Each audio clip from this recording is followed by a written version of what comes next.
had always loved the outdoors.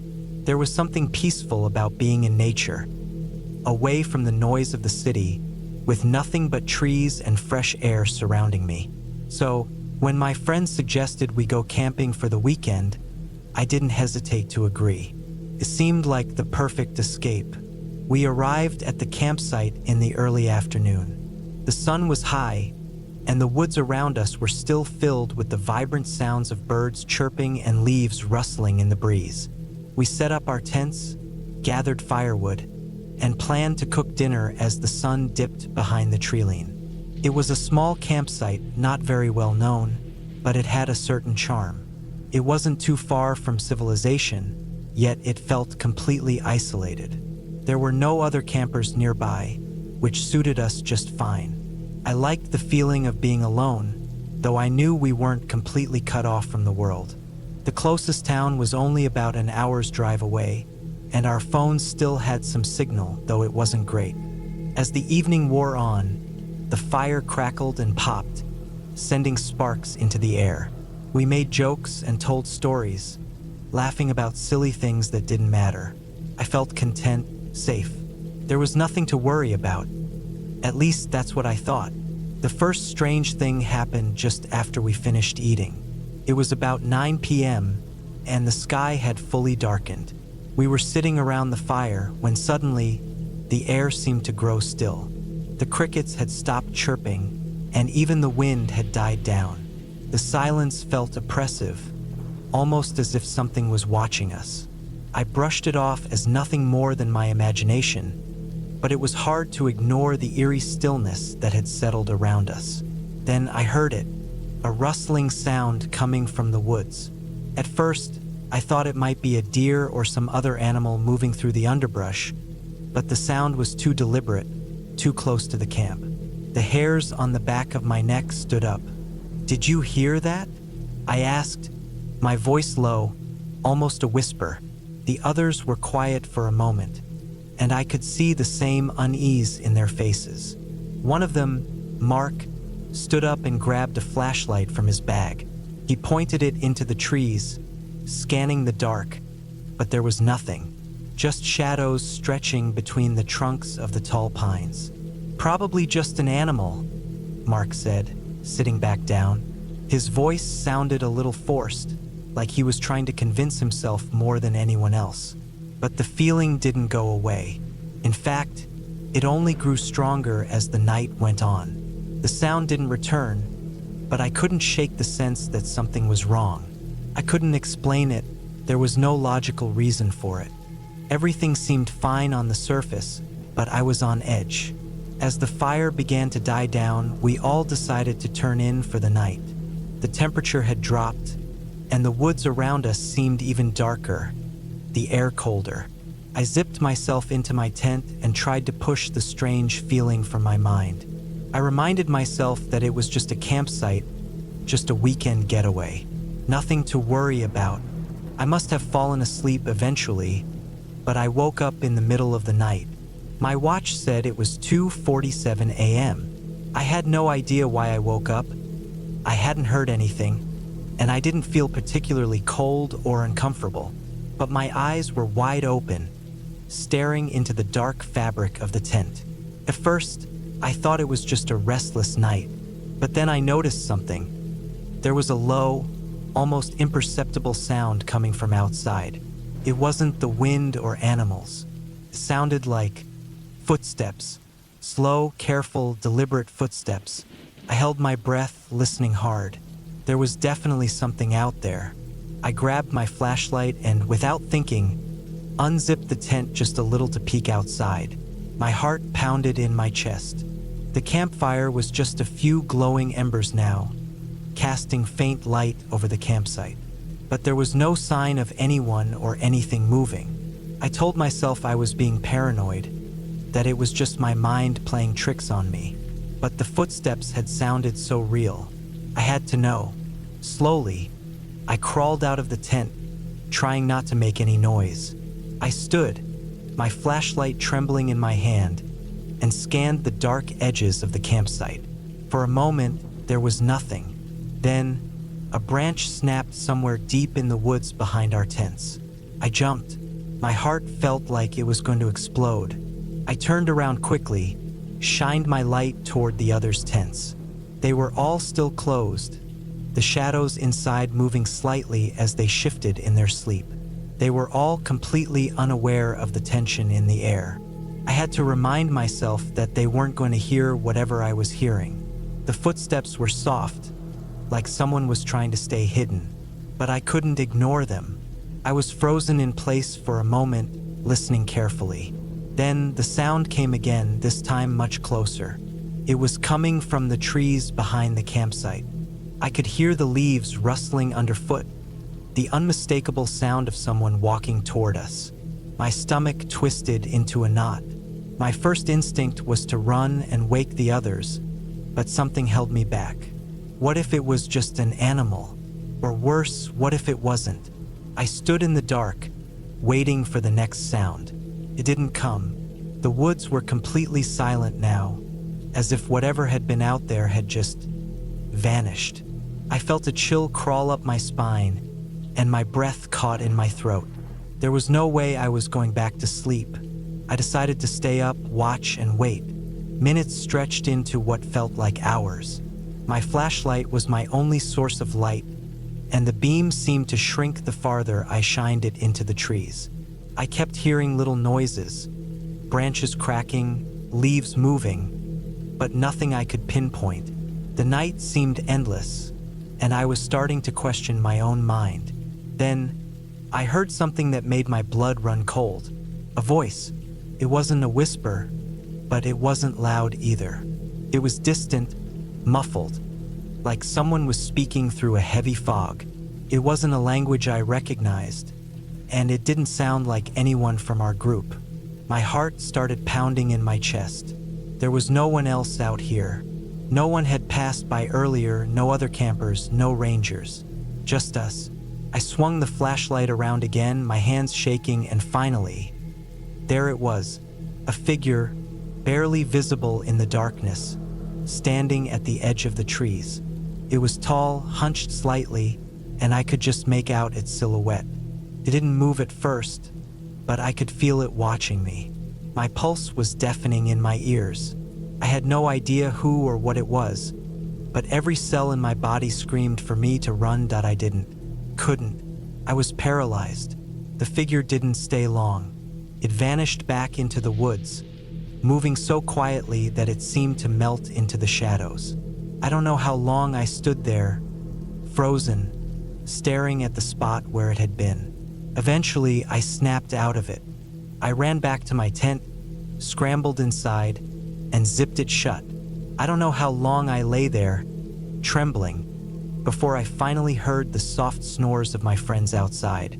The feeling of terror that had gripped me began to fade, but only slightly.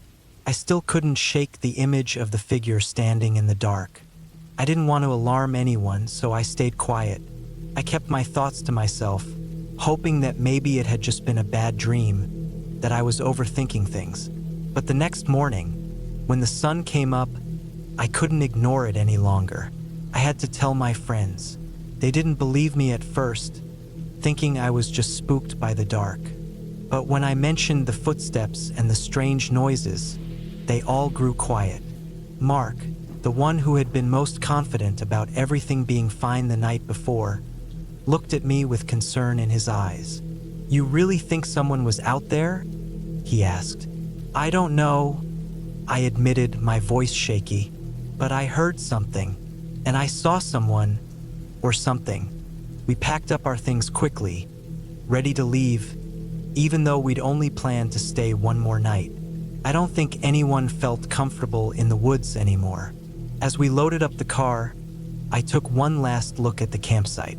The trees loomed tall and silent, and for a moment, it felt like something was still watching from the shadows. But then the breeze kicked up, and the world felt normal again. We left without any more incidents, but to this day, I still wonder what I saw that night. I don't know if it was a person, an animal, or something else entirely, but I've never gone back to that campsite, and I never will. Some things are better left alone.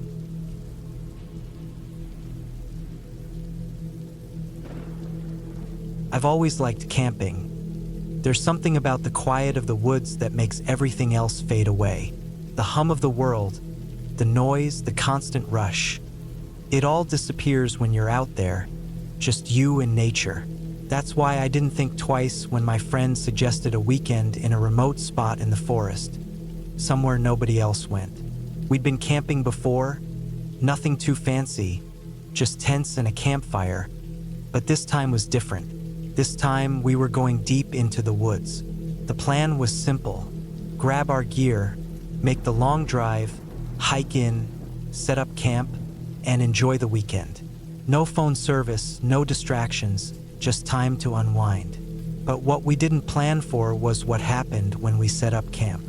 We'd chosen a spot beside a small creek that ran through a cluster of pine trees.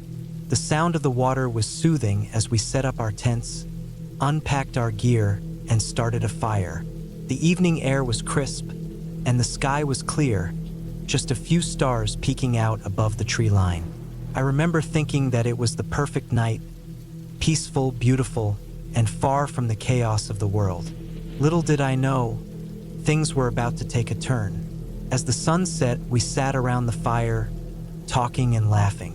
The warmth of the flames was comforting against the chill of the evening, and we felt safe, surrounded by the tall trees. But as the night wore on, I started to feel uneasy, not scared, but something was off. It was subtle at first. I couldn't put my finger on it. A rustle in the trees, the way the wind felt too still for so long, the way the shadows seemed a little too thick. Every so often, I'd catch a glimpse of something in my peripheral vision, a flicker of movement, but when I turned to look, there was nothing. The air seemed to grow colder as the night deepened, and by the time we'd eaten our meals and started winding down for bed, I felt the first stirrings of discomfort. I was used to camping out, used to the noises of the forest, but there was something strange about tonight. The usual nighttime chorus of insects and critters was quiet. The only sounds were the crackling of the fire and the occasional pop of a log. We sat in silence for a while, each of us lost in our thoughts, the fire casting long, dancing shadows. That's when I heard it. A faint noise, barely audible, just beyond the tree line. At first, I thought it was the wind, or maybe an animal moving through the brush. But then it came again, clearer this time. A faint crunching sound, like footsteps on dry leaves. I glanced at my friend. He hadn't noticed. His eyes were fixed on the fire, his face illuminated by the orange glow. I stared back at the dark edges of the woods, straining my ears, but the sound was gone. For a few moments, I convinced myself I'd imagined it, but the nagging feeling of unease lingered. "You hear that?" I asked, my voice quiet, unsure. "Hear what?" he asked, looking up from the fire. "Just, I don't know, something out there," I said, not wanting to sound crazy. He shrugged. "Probably just a deer or something. It's the woods, man." I nodded, but the feeling didn't go away. I kept my eyes fixed on the trees, half expecting something to emerge from the darkness. The silence felt too heavy now, too unnatural. It wasn't long before we decided to call it a night and crawl into our tents. I tried to shake off the strange feeling as I zipped myself into my sleeping bag, but I couldn't. The sounds of the forest had faded completely, replaced by an almost suffocating stillness. The only thing I could hear was my own breathing and the faint rush of the creek nearby. Sleep didn't come easy. I kept tossing and turning, wondering if I should check outside or if I was just overthinking it. The night stretched on, each minute feeling longer than the last. At some point, I must have drifted off, but my sleep was restless, filled with vague, uneasy dreams. The next morning, everything seemed fine. The sun was up, birds were singing, and the forest looked as beautiful as ever. We got up, stretched, and made breakfast over the campfire. But there was something in the air, something I couldn't quite put my finger on. We spent the day hiking through the woods, exploring the surrounding area, but the feeling of being watched never quite left me. I kept seeing movement out of the corner of my eye, quick flashes of something darting between the trees. It was always just out of reach, but it left me with a growing sense of dread. That evening, as we sat around the fire again, I couldn't shake the feeling that we weren't alone. It was like there was something out there, something just beyond the firelight, waiting. The more I thought about it, the more real it became, until I was certain we weren't the only ones in the woods. I finally said something about it again, trying to ignore how ridiculous I felt. I think we're being watched." My friend laughed. "You've been watching too many horror movies, man. It's just your mind playing tricks." But I couldn't shake the feeling. I stayed quiet, keeping my gaze on the fire, but my mind was racing. Every crack of a twig, every rustle of the leaves seemed louder than before, and I couldn't help but wonder if something was out there, just waiting for the right moment. As the night wore on, the sounds returned, slow, deliberate crunching steps through the underbrush. This time, there was no mistaking it. Something was out there, and it was moving closer. My heart raced. I wasn't sure what to do. I thought about grabbing a flashlight, but I didn't want to reveal our position to whatever it was. I stayed still, hoping the thing, whatever it was, wouldn't notice us. The steps stopped. Dead silence. I held my breath, straining my ears. Then, just as quickly as it had started, the crunching resumed, but this time it was closer, much closer. I felt a cold sweat break out on my skin. Something was out there, and I wasn't sure what it wanted, but I knew it wasn't good. My friend was still sitting there, oblivious to the danger that I could feel closing in on us. His back was turned to the dark woods, but I couldn't keep my eyes off the shadows anymore. I got up, carefully, trying not to make a sound, and began moving toward my tent. My eyes never left the trees, scanning the darkness for any sign of movement. I could feel the hairs on the back of my neck stand up as I slowly unzipped my tent and slipped inside, the silence pressing down on me. I didn't know what to do. We were too far from the nearest road to make a run for it. Our phones had no signal, and if we tried to leave in the dark, we might get lost. I thought about waking my friend, but I didn't want to panic him. Instead, I stayed in my tent, listening to the sounds of the forest, wondering if the thing I felt was real, or if I was just imagining it. Then it happened. A sharp, high-pitched scream shattered the silence, coming from the direction of the trees. It was a scream I couldn't explain, a human scream, but something about it was wrong. It wasn't just fear. There was pain, desperation in it, but also something darker. The scream cut off abruptly, replaced by a series of low, guttural noises that I couldn't place. I froze. My breath caught in my throat as the noise continued, fading in and out like something, or someone, was moving through the trees, and it wasn't human. The hairs on my arms stood on end, and my pulse raced in my ears. I wasn't sure how much time passed, but eventually, the noises stopped. The woods were silent again. I didn't sleep that night. I stayed in my tent, listening to every sound, terrified of what might happen next. I couldn't shake the feeling that whatever had made those noises was still out there, just waiting for the right moment. The next morning, my friend woke up and seemed confused. He didn't hear the screams, didn't notice anything unusual. I didn't know what to say. Should I tell him? Should I leave and risk getting lost in the dark? Or should we stay? I didn't have the answer, but I knew one thing: whatever was out there, it wasn't just a trick of the mind.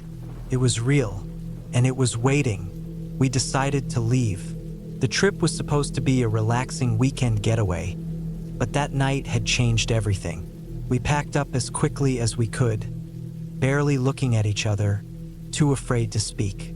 As we hiked back to the car, the forest felt different, unwelcoming, almost angry, as if it knew we were leaving. The sense of being watched never fully left, and I didn't feel safe until we hit the main road. I've camped many times since then, but I'll never forget that night. The woods felt alive in a way I couldn't explain. Whatever we heard, whatever was out there, it's still out there, waiting for the next group of unsuspecting campers. And if you're ever out in the woods, deep in the quiet, and you feel like someone's watching you, just know that sometimes you're not wrong. Sometimes there's something in the dark that shouldn't be there.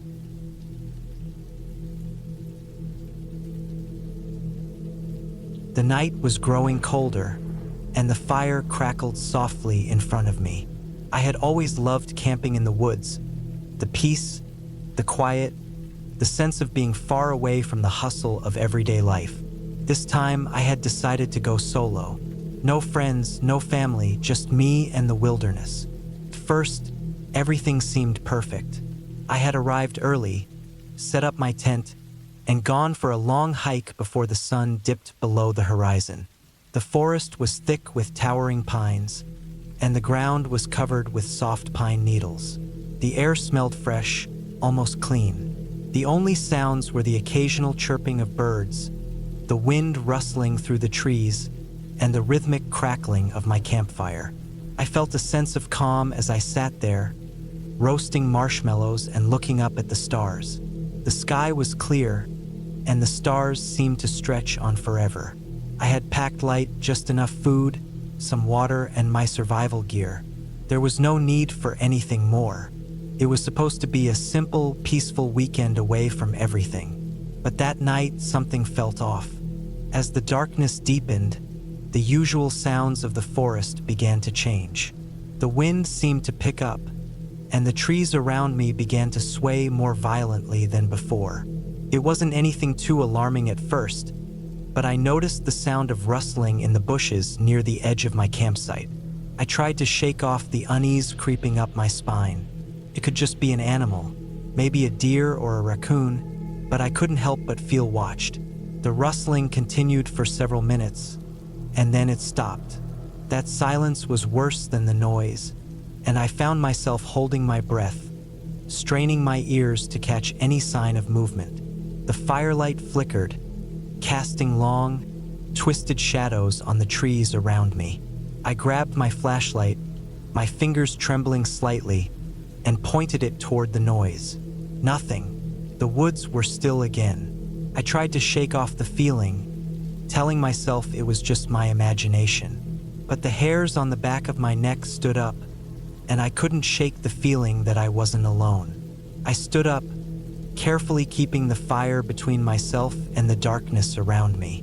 My flashlight swept across the trees, the ground, and the bushes, but I saw nothing. Maybe it had been an animal like I thought, but deep down, I knew something wasn't right. The rest of the night passed in uneasy silence. I tried to get some sleep, but every time I closed my eyes, I heard the rustling again. It was faint but persistent, and it seemed to be getting closer. Eventually, I gave up on sleep. I lay there, wide awake, staring at the ceiling of my tent, my thoughts racing. I decided to take a walk to clear my mind. The night air was colder now, and the forest was even darker, the trees looming over me like silent watchers. I stepped out of the tent, the crunch of pine needles underfoot the only sound. The fire had died down to embers, casting a dim glow around the campsite. I grabbed my flashlight and walked toward the trail that led into the forest. My mind was a blur of thoughts, mostly fear, though I tried to convince myself it was all in my head. I walked for a while, my footsteps muffled by the soft forest floor. The trees around me were so thick that the moonlight barely reached the ground. The silence was almost oppressive, and I couldn't shake the feeling that I was being followed. My breath came in shallow gasps as I quickened my pace, my heart thumping in my chest. Something was wrong. I had no idea what, but I knew I wasn't safe here anymore. As I walked deeper into the woods, I came across an old, overgrown cabin. It was falling apart, half the roof caved in and the windows shattered. It looked abandoned, but I couldn't help the dread that surged through me. Who else would be out here at this hour? I stood there for a moment, staring at the cabin, my breath clouding in the cold night air. The rustling sound from earlier echoed in my mind. I glanced over my shoulder, half expecting to see something or someone lurking in the shadows, but there was nothing. I took a step toward the cabin, and that's when I heard it again. A low, soft rustling, but this time it was closer. I turned quickly, my flashlight beam cutting through the darkness. It was just a raccoon, I told myself, but it was much too large, its eyes glowing in the beam of my light, watching me. The animal didn't move, just stared at me as if it were sizing me up. I swallowed hard, my grip tightening on the flashlight. The rustling stopped. I knew something wasn't right. I could feel the forest around me closing in, the silence growing heavier. I could hear my heart pounding in my ears. I started to back away from the raccoon, slowly, not wanting to provoke it. But as I moved, I heard a new sound, a twig snapping behind me. I froze.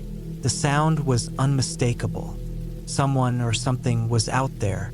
The rational part of my brain screamed at me to run, to get back to my camp as fast as I could. But my legs refused to move. The only thing I could do was stand there, paralyzed by fear, listening to the crunching of leaves behind me, growing louder and closer.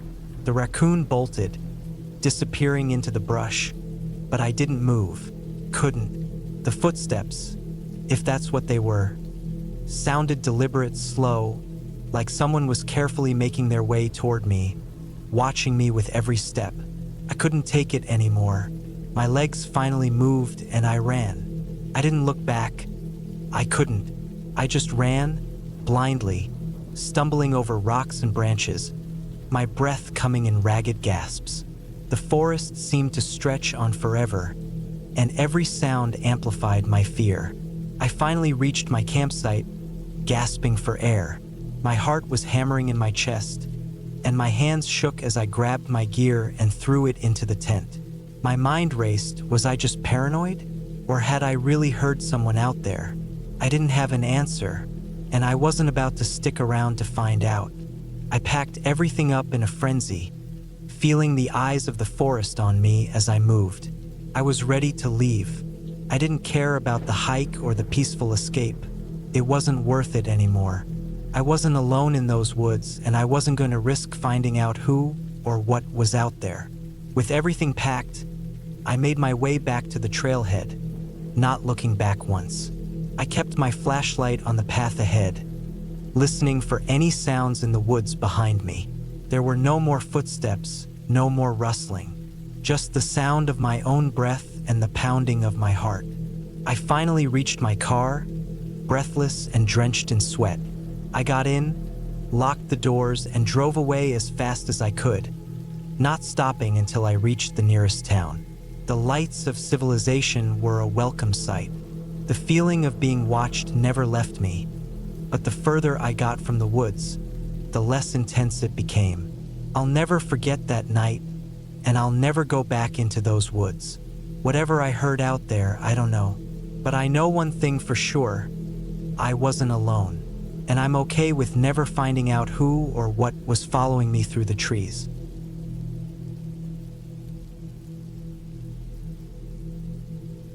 I decided to go camping alone. No one else was free, and I needed some time away from the noise of daily life, so I packed my gear and headed into the woods. I wasn't one to scare easily, but deep down, something about being alone in the wilderness felt different. It wasn't the first time I'd camped solo, but something about this trip felt off. I brushed it off as nerves, a reaction to the isolation. I told myself, no big deal. The campsite I had chosen was far enough from the main trail that I wouldn't get many visitors. I liked it that way. The woods around me were thick, and the nearest road was miles away. It was perfect, quiet, serene, just what I needed. Setting up camp took a while, but I managed. I had a small tent, a fire pit, and a few provisions. By the time the sun dipped behind the trees, I was ready to settle in for the night. The fire crackled in the pit, its warmth chasing away the evening chill, and I found myself staring at the flickering flames, listening to the wind rustling through the leaves. The forest was alive in its own way, and I felt at peace. As the sky grew darker, I couldn't help but feel like something was watching me. It wasn't a feeling I could describe fully, but it was like the woods themselves were holding their breath.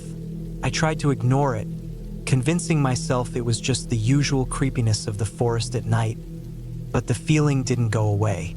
It lingered, crawling under my skin. I told myself to relax, to focus on the fire, and I began roasting a couple of marshmallows.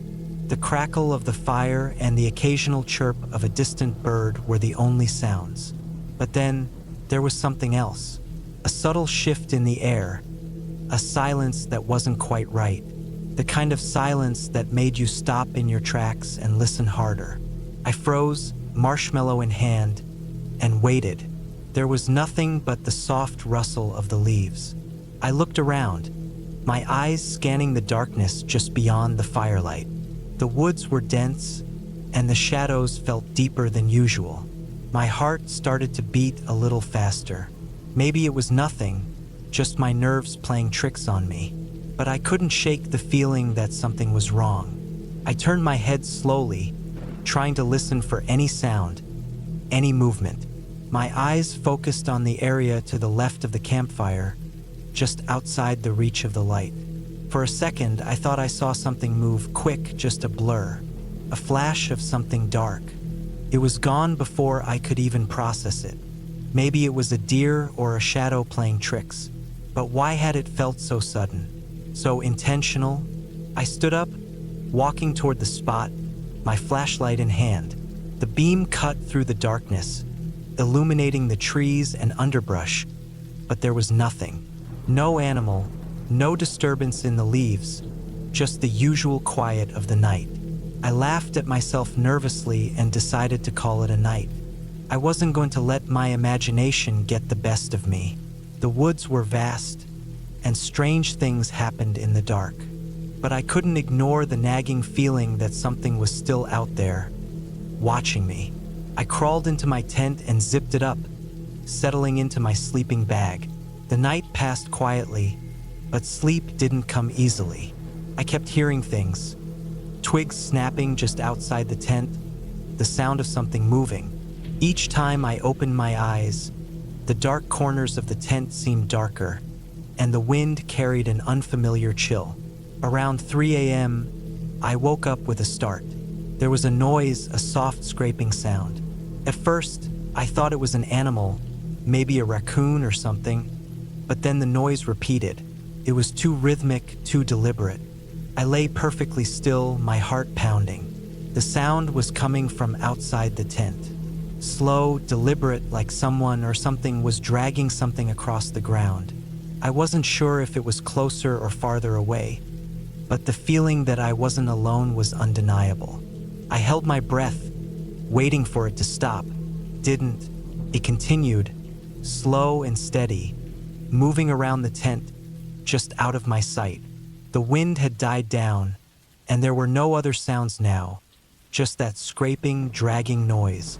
I considered getting up and shining my flashlight out into the dark, but I didn't want to make a sound. What if I was dealing with a person? If someone was out there, I wasn't prepared. I wasn't armed, and there was no way I could outrun them in the dark. Minutes passed, and the sound continued. I could hear it moving further, and then suddenly, it stopped.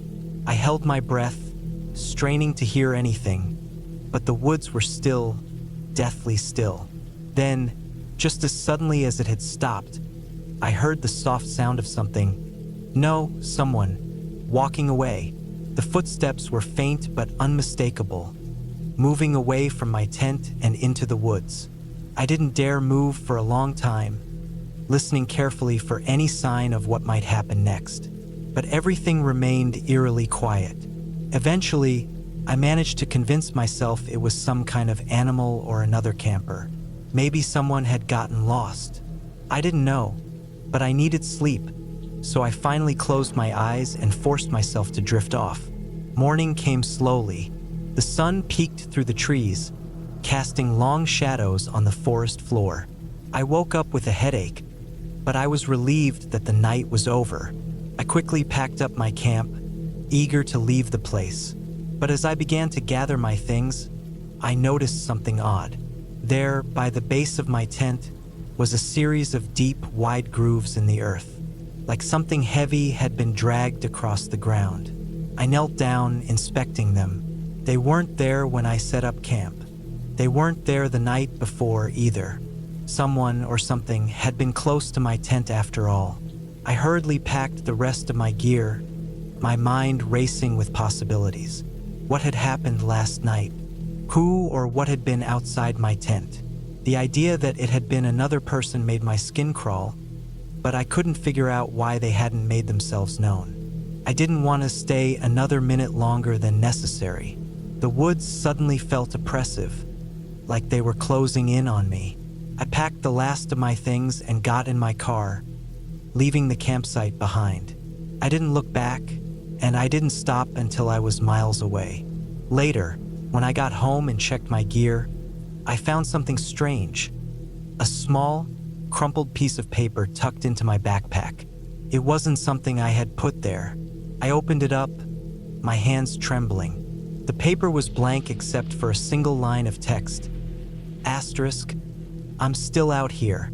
Asterisk, I don't know who left it, and I don't know what it means. I don't even know if I'll ever go back to that campsite. But every time I hear a rustle in the woods, or feel a chill when I'm alone, I remember the dragging noise.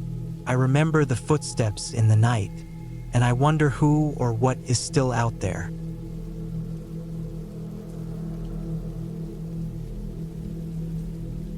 It was supposed to be a simple camping trip, just a weekend getaway to clear my head, the kind of trip I'd taken 100 times before.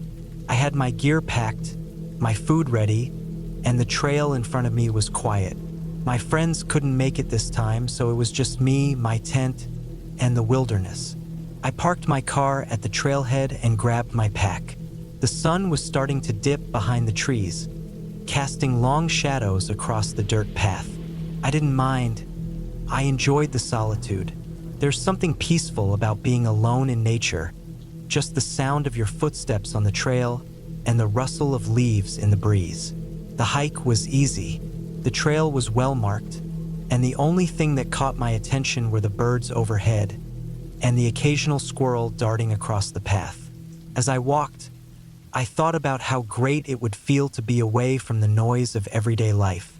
No emails, no meetings, just the hum of the forest and the stillness of the mountains. It had been a long time since I'd had a chance to disconnect like this. I reached the campsite just as the last rays of sunlight disappeared. There was a small clearing beside a bubbling creek.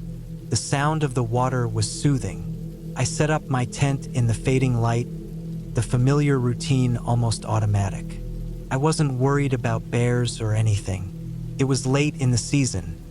Most of the wildlife had already started to hibernate or moved lower down the mountain. Once the tent was up, I started a small fire. The crackling flames pushed back the darkness a bit, but only just. The night felt thick, like the air itself was holding its breath. I cooked a quick dinner over the fire, the smell of grilled meat filling the air. It was nothing fancy, just something to keep me full until morning. By the time I finished eating, the stars were out, shining bright and cold above me. The fire crackled, and I sat there, staring into the flames. The heat from the fire was nice, but the night air was getting colder, a sharp reminder that autumn was setting in. I didn't think anything was unusual at first, but then, as the fire burned down to a few embers, I started hearing something. At first, it was just the soft rustling of leaves, or maybe an animal moving through the underbrush. I shrugged it off, but then the rustling stopped. There was a long, eerie silence, and that's when I heard it. A snap, a twig breaking, not far from the camp. I tensed, the hair on the back of my neck standing up. It wasn't the usual sound of an animal. It was too deliberate. Too loud. I sat still, straining my ears. A soft crunch, like boots on the ground, followed by another twig snap. Then silence. I couldn't see anything in the dark. The fire wasn't bright enough to reveal the edges of the campsite. I reached for my flashlight, my hands suddenly feeling clammy. The beam sliced through the dark, illuminating the trees around me. Nothing, but the feeling of being watched lingered. I thought it was probably just my nerves getting to me. After all, I was alone in the woods, and it's easy to imagine things when you're by yourself at night. Still, I couldn't shake the feeling that something was wrong. I decided to call it a night. I extinguished the fire and climbed into my tent, zipping it up tight. The fabric of the tent was thin, but it gave me a false sense of security. I lay there for a long time, listening to the sounds of the forest, the wind in the trees, the occasional call of an owl, but I couldn't help but feel uneasy. Then again, that snap. I froze, staring at the tent walls, my breath shallow. This time it was much closer. My heart raced. I turned on my flashlight, unzipping the tent cautiously, peeking out into the darkness. Nothing. The shadows outside the tent were thick and still. I shone the flashlight around, but I couldn't see anything that could have made that sound. Maybe it was just a raccoon or something. I told myself that, trying to calm my racing mind. I was about to crawl back into the tent when I heard a voice. It wasn't loud, but it was clear. "Hello!" The sound came from somewhere off to the right, just beyond the trees. My stomach lurched. I thought maybe it was another camper, someone who had gotten lost or was just passing by. But then, I realized that there was no way anyone else should have been out here. The trail was only a few miles, and I hadn't seen anyone when I arrived. I hesitated for a long moment, not sure what to do. Should I call out? Should I ignore it? Then I heard it again, but this time it wasn't just a voice. It was footsteps, slow and deliberate. It wasn't an animal. It was a person. My heart started pounding in my chest. There was someone out there. I quickly zipped the tent up again, my mind racing. Who the hell was out there? Why were they sneaking around in the middle of the night? The fear began to build, each creak of the tent seeming to amplify the tension. I grabbed my phone, checking for a signal. Nothing. Of course, there wouldn't be a signal out here. I thought about calling the police, but I wasn't sure what I would even tell them. There was no real proof anything was wrong. The footsteps stopped. I lay there, staring at the ceiling of the tent, wondering if I had imagined the whole thing. My mind was playing tricks on me, I told myself. But then the unmistakable sound of someone breathing, just outside the tent, chilled me to the bone. I didn't know what to do.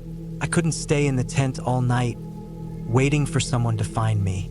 And I definitely couldn't go out there and confront whoever it was. So I stayed perfectly still, holding my breath, praying the person would go away. Minutes dragged on like hours. Finally, just when I thought I might lose my mind from the tension, I heard the footsteps retreat. They moved farther away, then disappeared into the woods. I waited a little longer, then slowly, cautiously, unzipped the tent and peered out. The woods were silent. The only sound was the distant babble of the creek. There was no sign of anyone. I stepped out of the tent, my eyes scanning the trees around me. Nothing, just the quiet rustling of leaves in the wind. I breathed a sigh of relief, but the unease remained. Something was definitely wrong, but I couldn't explain it. I packed up my tent the next morning, feeling the need to leave as soon as possible. The sun was rising, casting a warm glow over the campsite, but I couldn't shake the feeling that I had just narrowly avoided something dangerous.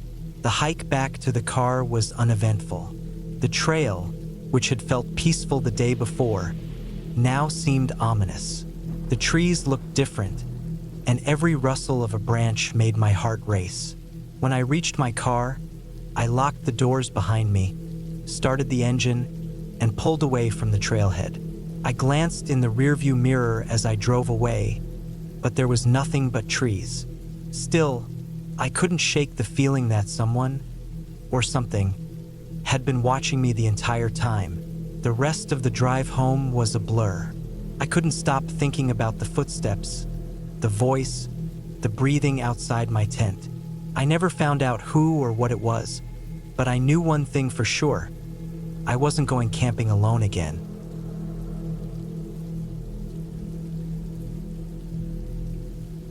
It was supposed to be a quiet, relaxing weekend in the woods.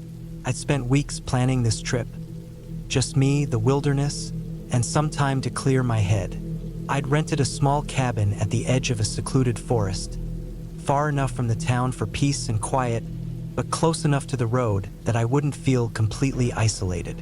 I'd made sure to pack everything: food, water, sleeping bag, flashlight, a first aid kit, and my phone, though I wasn't expecting much service. Arriving at the cabin late in the afternoon, I was pleased to see I was the only one there. The place was rustic but well-maintained, with a small porch and a single room inside, the kind of spot you would expect to find in an old camping brochure. The sun was setting, casting a golden hue over the trees, and the air was still and cool. A perfect evening to start my trip. I spent the first few hours unpacking, settling in. I made a simple dinner: canned beans, some trail mix, and a hot drink. Afterward, I sat outside for a bit, the quiet of the forest wrapping around me like a blanket. Birds were calling from far off, and the wind whispered through the trees. There was no one around, and it felt like the world had slowed down. As night fell, the temperature dropped rapidly. I retreated into the cabin, lit a couple of candles, and read a book by the dim light. The peacefulness I had been hoping for settled in. But after a while, a strange restlessness began to settle in with me. The cabin creaked as the wind pushed against the walls, but it wasn't that bothered me. It was the silence that followed, the kind of silence that felt too thick, too heavy, like something was missing. I tried to ignore it, telling myself I was just anxious from being away from home. But when the silence stretched on too long, my mind started to wander, thinking about all the things that could go wrong when you're out in the woods by yourself. It wasn't an irrational fear. People get lost. Animals can be unpredictable. And then there's the general sense of vulnerability. If something happened out here, it would take hours before anyone would even know. I pulled the blanket tighter around myself, trying to shake off the nagging feeling that something wasn't right. I turned out the candles and settled in for the night. But sleep didn't come easy. Around midnight, I was jolted awake by a sudden, sharp crack, a loud snap from somewhere outside. My heart raced, and my eyes darted toward the window. The moonlight was faint, but I could still make out the shadows of trees swaying outside. I told myself it was nothing, a branch breaking, maybe, but the noise hadn't sounded like a branch. It had sounded deliberate, like someone had stepped on it. I waited for a few moments, listening. There was no other sound. The forest was quiet again. I considered getting up to check, but then I thought, what for? It's probably just an animal. But that didn't sit well with me. There was something unsettling about it. I tried to settle back into bed, but sleep refused to come. I tossed and turned, and after what felt like hours, I finally gave up. I grabbed my flashlight, put on my jacket, and decided to step outside to take a look. The night air was cold, the kind that bites at your skin. The woods stretched out in front of me, dark and silent. My flashlight flickered slightly as I swept it over the ground, searching for any signs of what might have caused the noise. I didn't want to admit it, but the longer I stood there, the more I felt like I wasn't alone. Every rustle in the leaves, every distant snap of a twig, sent a shiver up my spine. I walked around the cabin, checking the perimeter. Nothing seemed out of place. No broken branches, no footprints, just the usual stillness of the forest. I tried to convince myself it was just my imagination playing tricks on me, the dark and the quiet amplifying every small sound. But as I turned back toward the cabin, I caught a glimpse of something moving in the corner of my eye. I snapped my head toward it, but there was nothing there. My heart started racing again. I wasn't sure what I had seen, but the feeling that I wasn't alone was stronger now. I glanced around nervously, my flashlight beam cutting through the trees, revealing only shadows. I decided to go back inside, but as I reached for the door, I froze. There, on the cabin's wooden steps, was a small pile of dirt. It hadn't been there when I'd first arrived. I was sure of it. I stepped closer, shining the light on it, and noticed something strange. There were tiny scratches in the dirt, almost like something had been dragged through it. My mind started racing. I forced myself to stay calm, to think logically. Could be animals, I thought. Maybe some sort of wild animal had left it there.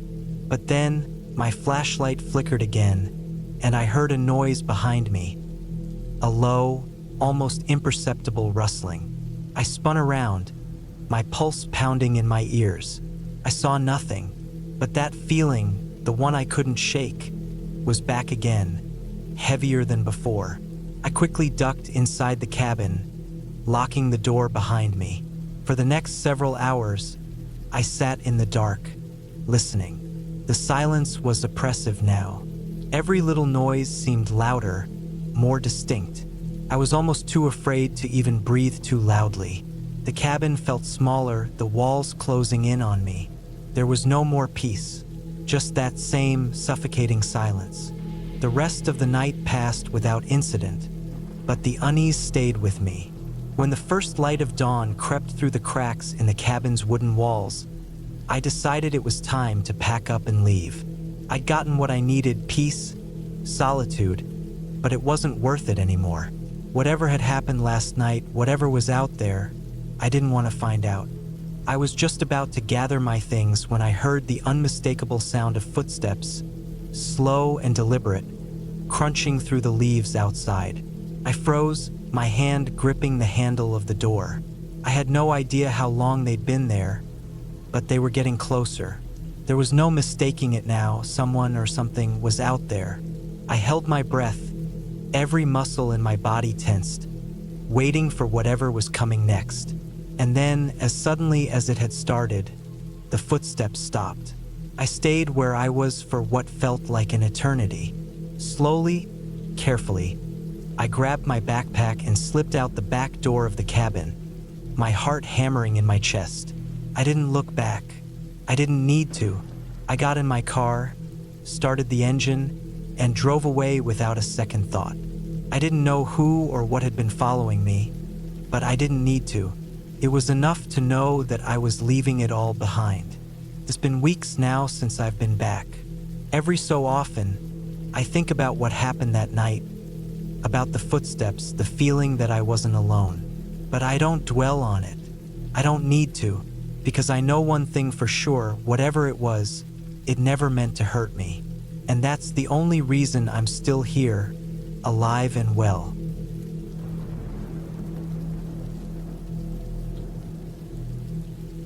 I've always loved the outdoors. The sound of leaves rustling in the wind, the crackling of a campfire, the smell of pine trees, and the peacefulness of being far away from the noise of the city. It was always a welcome break. So, when I decided to go on a solo camping trip in a remote forest, I was excited. I didn't expect anything weird or out of the ordinary to happen. Just a few days to disconnect from everything and unwind. But, of course, I was wrong. The campsite I picked was deep in the forest.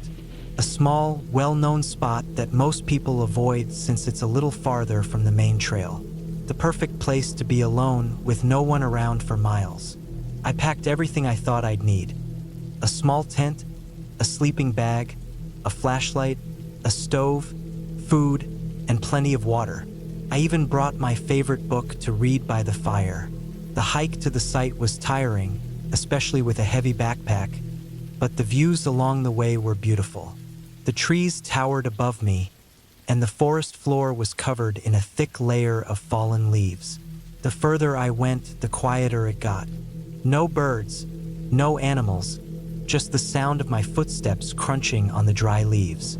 When I finally reached the campsite, I was relieved. It was just as I remembered it, tucked between two tall pines, with a small clearing perfect for setting up the tent. The ground was uneven, but it was nothing I couldn't handle. I unpacked and set up the tent. It was still early in the afternoon, so I decided to start a fire and relax. As the flames flickered and crackled, I sat back on a log and watched the smoke rise into the air. The sun was beginning to dip behind the trees, and the air grew cooler. It was peaceful, too peaceful almost.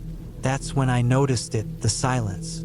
It was strange, almost suffocating. I had been expecting the usual sounds of animals or birds, even the occasional wind in the trees. But there was nothing, just quiet. At first, I thought it was just because it was getting late. Maybe the animals had all retreated for the night. But as the minutes passed, the silence started to feel unnatural. I shook it off and tried to focus on my book, but I couldn't concentrate. I kept looking around, scanning the trees and the shadows. My nerves were getting the best of me. There was no reason to feel this way, nothing had happened. Yet, I couldn't ignore the creeping sensation that I wasn't alone. The darkness deepened as night fell, and I decided it was time to turn in for the night. I snuffed out the fire, crawled into my tent, and zipped it up. The inside of the tent felt a little too small, a little too closed off, but I tried to relax. I lay on my back, staring up at the dark ceiling of the tent, listening to the sounds of the wind. The wind outside started picking up, rustling the branches of the trees. But it wasn't just wind. It sounded like something was moving in the forest. Something bigger. My heart rate picked up. I told myself it was just an animal, a deer, maybe a bear. But then I heard something that made my blood run cold. A soft thud, a faint sound of something heavy landing on the ground. It came from the direction of the trees. I froze. My breath caught in my throat. The wind howled louder now, and the sound of leaves shifting in the breeze only made the noise seem even more pronounced. I strained to listen, but the forest around me was too dark to see anything. It wasn't until a second thud came that I realized whatever it was moving. Slowly, carefully. I held my breath. I had to be imagining it. But the sound came again, louder this time, closer. The hairs on the back of my neck stood up. I reached for the flashlight beside me, gripping it tightly. The only thing keeping me calm was knowing that if I needed to, I could shine the light out of the tent and see what was out there. Another thud, closer still. I held the flashlight in my trembling hands, and I listened as the noise continued. It wasn't a creature moving like I expected. It was too deliberate, too calculated. And it wasn't just one sound, it was several in a rhythm coming from different directions. Something was circling me. I wanted to call out, to shout, to do something, but my voice was caught in my throat. Instead, I just lay there, terrified, waiting for whatever it was to make the next move. I heard something then that I will never forget. Footsteps, soft and measured, crunching on the dry ground outside my tent. The weight of each step sent shivers down my spine. Whoever or whatever was out there was close, very close. I didn't dare move. I didn't dare make a sound. The footsteps grew louder, and I could feel them getting closer. My hands were clammy, my breathing shallow. I had never felt more alone in my life. Suddenly, the tent shifted. I nearly screamed as I felt the fabric of the tent press against my side, as though something had brushed past it. My heart was pounding so loudly in my ears that I thought for sure whoever, or whatever, was outside could hear it too. I held my breath. Nothing happened for a long time. It felt like hours, but in reality, it had only been a few minutes. Finally, I dared to move. I shifted my weight and slowly, ever so carefully, reached for the zipper of the tent. I was going to do it. I was going to open it and see who or what was out there. Just as I was about to unzip the door, I heard a voice, a faint, distant voice, barely above a whisper. Help! My blood ran cold. The voice was unmistakable. It was a human voice.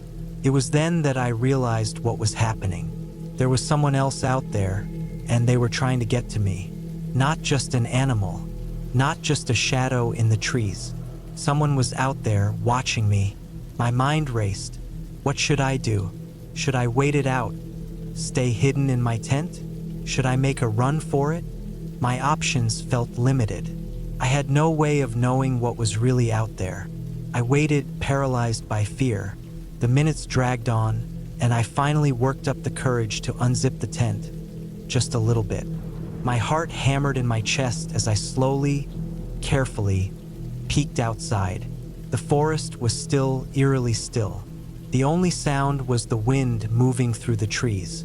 There was no one, no movement, nothing. I waited for what felt like forever, expecting something to jump out at me at any moment. But nothing happened.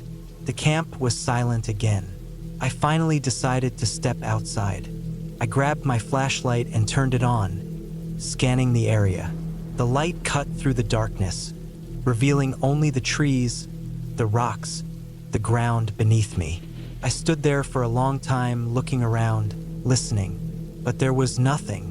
No footsteps, no whispers, no signs of anything out of the ordinary. I didn't understand. I was sure something had been there, but there was no trace of it.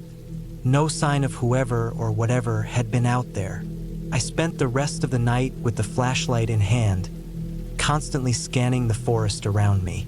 My nerves were shot, but I refused to leave the safety of my tent. It wasn't until the first light of dawn broke through the trees that I finally felt like I could breathe again. I packed up my camp quickly, my hands still shaking. I didn't stick around to find out what had really happened. Whatever it was, I wanted no part of it. I had made the decision right then and there to never come back to this place. I left the forest behind, walking as quickly as I could. When I finally reached the main trail, I felt a sense of relief wash over me. The forest had its secrets, and I wasn't going to try to uncover them.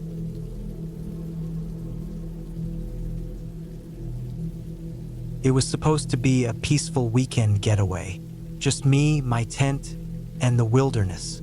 I'd been longing for some time alone, away from the constant noise of the city. The air would be cleaner, the sky clearer, and the only sounds would be the rustling of leaves and the crackle of a campfire. No distractions. No rush. Just me and nature. I picked a spot deep in the woods, miles from any other campers. I had a map, a compass, and all the supplies I thought I'd need. The sky was a perfect blue when I arrived, the kind of perfect blue you only get in the spring, the kind that makes everything feel crisp and new. I set up my tent near a small creek, its water gurgling softly, the perfect background noise. The first night passed without issue. The fire kept me warm, the night air cool but not cold, just the way I liked it. As the fire flickered and popped, I thought I heard something in the distance, something faint. It didn't sound like an animal, more like the sound of footsteps, heavy ones. I brushed it off, probably just a deer or a bear wandering nearby. But that night, as I lay in my tent, I couldn't shake the feeling that I wasn't alone. The sounds outside seemed louder, closer. The wind through the trees sounded different, more aggressive, as if the woods themselves were alive, watching me. I pulled the sleeping bag tighter around me, trying to ignore it, but the unease only grew. The next day, I decided to explore the area. There was a hiking trail not far from where I'd set up camp, and I figured getting some exercise would clear my head. The trail twisted through thick trees and underbrush. Birds chirped overhead, and squirrels darted across the path. For a while, I forgot about the strange feeling from the night before. I was too busy taking in the beauty of the woods. About an hour into the hike, I found an old, dilapidated cabin. It was barely standing, the roof sagging and half of the walls rotting away. There was a strange sense of abandonment about it, and I couldn't help but be curious. I pushed through the overgrown weeds and carefully stepped inside. The air inside was thick with dust, and the floor creaked under my weight. It was just an old hunting cabin, I told myself. There was nothing special about it. But as I explored, I found something odd. A small journal, hidden under the floorboards. The leather cover was cracked, and the pages inside were yellowed with age. I opened it, and as I read, my stomach dropped. The journal belonged to someone named Thomas. He had written about his time in the woods, his hunting trips, and his encounters with the animals in the area. At first, it seemed normal, but then things took a darker turn. Thomas wrote about hearing strange noises at night, scratching at the door of the cabin, voices calling out from the woods. He described waking up in the middle of the night, only to find his campsite disturbed, his gear moved. There were entries that spoke of a feeling of being watched, of something lurking just beyond the trees. But the most unsettling part was his final entry, written in a hurried, almost frantic hand. "I'm leaving. It's not safe anymore. I can hear them. I know they're watching me. Don't trust the trees. They know you're here." Underscore the last page was blank. I closed the journal, my hands shaking. I couldn't explain why, but a sense of dread washed over me. Maybe it was just the ramblings of a man who had been alone for too long, but something about it felt real. I quickly left the cabin and retraced my steps back to camp, my mind racing. That night, as I sat by the fire, I couldn't shake the feeling that I was being watched.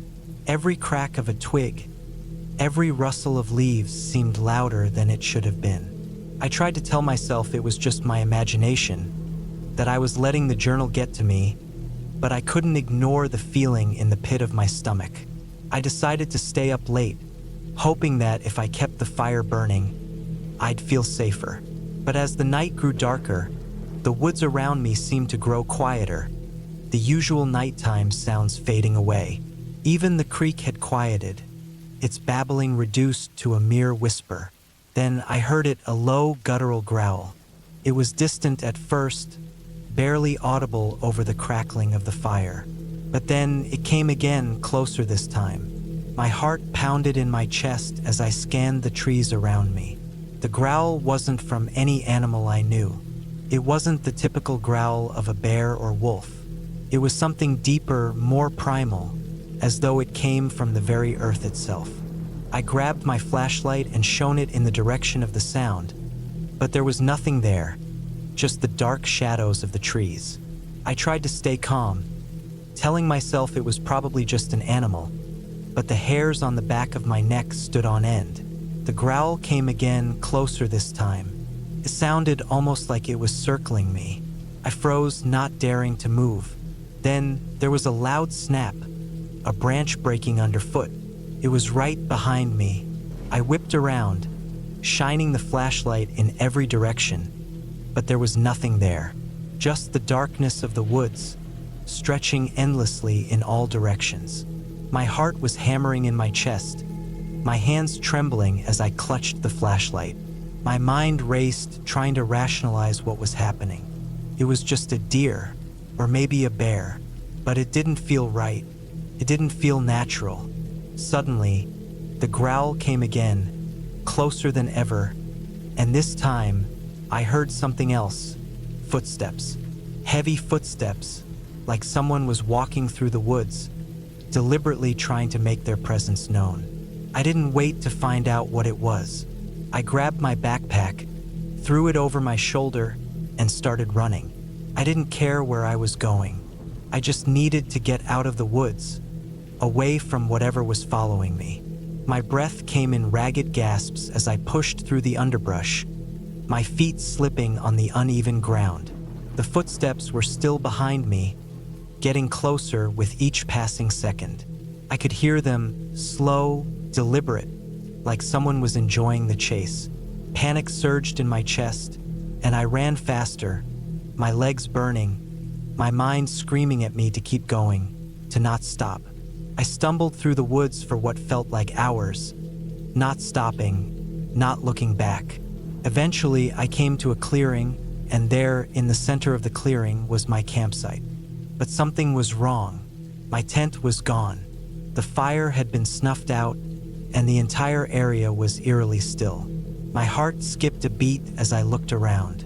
There was no sign of the figure that had been chasing me, no sign of anything. It was as though the woods had swallowed me whole, leaving me with nothing but silence. I stood there for a long time trying to make sense of what had happened.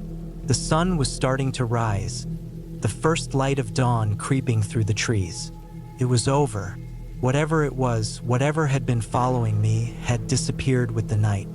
I never found out what had been stalking me in those woods. But I do know this. The woods aren't just a backdrop for camping trips. They're alive in their own way, holding onto their secrets. And sometimes, it's best to leave them undisturbed. I packed up my gear and left the woods as quickly as I could, my eyes constantly scanning the tree line. I didn't stop until I was back in the safety of my car, driving away from that place. And I promised myself that I'd never return. Some things are better left unexplored.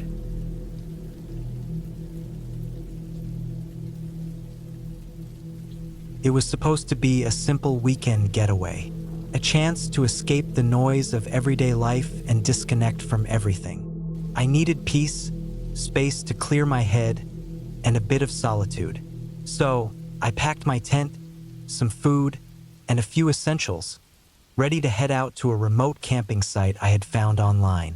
It was far away from the city, nestled deep in a wooded area by a river, and the reviews were full of people raving about how quiet and beautiful the spot was. The drive took longer than expected, but the landscape was stunning. The road got narrower the further I went, winding its way through thick forest. I didn't see another car for miles. Eventually, the road stopped and the campsite was right there in front of me. It was late afternoon by the time I arrived, so the sun was still up, but the trees cast long shadows, making the place feel eerily secluded.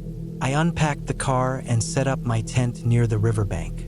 The sound of the water was calming, and for a moment, everything felt perfect. The air was fresh, the forest smelled like pine and earth, and there were no distractions, no rush, just the simple act of setting up camp. I didn't even feel the need to hurry. It was as though the forest itself had a way of slowing time. As the evening approached, I lit a small fire and sat by the river, listening to the crackling of the wood. I had brought a book, but I was too distracted by the beauty of my surroundings to read. The quiet was different from the quiet back home. It wasn't the silence of an empty house, but the silence of nature, the kind that feels alive, where every rustle in the trees could be a bird or a squirrel or something else entirely. The sun set behind the trees, and the sky turned a deep shade of purple. That's when I noticed something odd. In the distance, past the tree line where the forest got thicker, I thought I saw something move. It was hard to make out, just a dark shape blending in with the shadows. At first, I dismissed it as an animal, but the way it moved felt off. Too deliberate, too steady for an animal. Could have been a person, but there was no trail or path leading to that area. I shrugged it off. Maybe I was just seeing things. I stayed by the fire a little longer, roasting marshmallows, listening to the soft murmur of the river, and watching the fire flicker. Eventually, I crawled into my tent, zipped it shut, and lay down. The quietness of the night was almost suffocating, but in a strange way, it was comforting too. The sounds of the forest, the gentle rustling of leaves, the distant call of an owl, seemed to lull me to sleep. But I didn't sleep well. Sometime in the middle of the night, I woke up suddenly. I wasn't sure what had pulled me from my dream, but something didn't feel right. My heart was pounding, my body stiff, as if every muscle was on high alert. The fire outside had long since burned out, and now there was nothing but the darkness around me. I lay still in my sleeping bag, listening. At first, I thought I could hear the sound of footsteps, slow, deliberate. They weren't loud, but they were there. My breath caught in my throat. I tried to tell myself it was an animal, maybe a deer or a bear, though I'd heard no signs of wildlife since I'd settled in. I forced myself to be logical, to breathe steadily, to focus on the sound of my own pulse in the quiet. Then I heard something else, a faint tapping sound. At first, it was just one or two, barely audible. Then it came again, louder this time, like someone was knocking gently on the side of my tent. I froze, too scared to move, too scared to breathe. My mind raced, trying to rationalize it. Maybe it was just a branch brushing against the fabric, the wind playing tricks. But no, it didn't sound like that. It sounded intentional. The knocking continued, a few seconds between each tap, just enough to let me know it wasn't random. I wasn't sure what to do. My phone was in my bag on the other side of the tent, and I didn't want to make any sudden movements. I lay there for what felt like an eternity, listening to the sounds, unable to shake the feeling that I wasn't alone. Then the sound stopped. I waited. A few minutes later, there was another sound. This time, it was more of a dragging noise, like something heavy was being pulled across the ground. I could feel it now, an overwhelming sense of dread. My gut told me something was wrong, that whatever was out there wasn't just a curious animal or a harmless wanderer. I didn't know what it was, but it wasn't good. I stayed as still as I could, waiting for the noise to stop. My mind raced. Should I grab my stuff and run? Should I shout? Couldn't decide. I kept telling myself that I was overreacting, but every part of me screamed that something was wrong. Then the noise stopped again. Silence. Dead silence. I dared to peek out of the tent. I unzipped the tiniest gap, just enough to look outside. The forest was as dark as ink, with no sign of movement. I stared into the night, trying to make sense of it. Everything was still, and yet, the hairs on the back of my neck stood up. Something wasn't right. Suddenly, I heard a low, guttural growl. It came from the woods, from deeper within the trees, too close for comfort. My heart stopped, my blood went cold. The sound wasn't from a bear or any animal I recognized. It was something else, human but not. Something twisted. Panic surged through me, and before I could stop myself, I unzipped the tent fully and bolted out into the night. I had to get out of there. I didn't know why, but I had this overwhelming sense that if I stayed there, I would never leave. I grabbed my bag and sprinted toward the road, away from the river, away from the woods. My breath was ragged, my legs burning, but I didn't stop. I didn't care if I ran for miles. I just needed to get away. The road was still empty when I reached it. I kept running, not looking back, not slowing down until I reached the car. I fumbled with the keys, trying to unlock it as quickly as possible. My hands were shaking, my vision blurred from the fear. Finally, I got inside, slammed the door shut, and locked it. I didn't move for a while. I just sat there, catching my breath, staring at the dark road ahead. I had no idea who or what was out there, but I knew one thing for sure. I was not going back to that campsite. The whole experience felt like a nightmare, but I knew it had been real. As I drove away, I looked in the rearview mirror, half expecting to see something following me, but the road was empty. The forest, quiet once more, was behind me. I didn't tell anyone about what happened. Who would believe me? I never went camping again. Something had been out there, something that didn't belong, and I wasn't willing to risk finding out what it was. I still don't know what it was, but I know I'll never forget the sounds, the fear, and the deep, gut-wrenching feeling that I was not alone.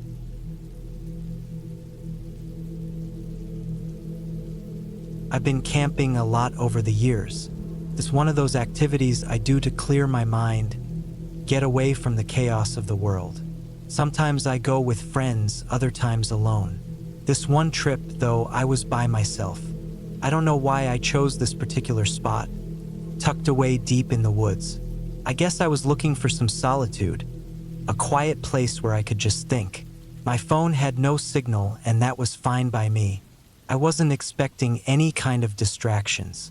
The drive was long, and by the time I arrived, the sun was just starting to dip behind the horizon. I unloaded my gear from the truck, setting up camp at the edge of a small clearing. The trees surrounding me were thick, their branches swaying gently in the evening breeze. The air was cool, crisp, a welcome change from the heat of the day.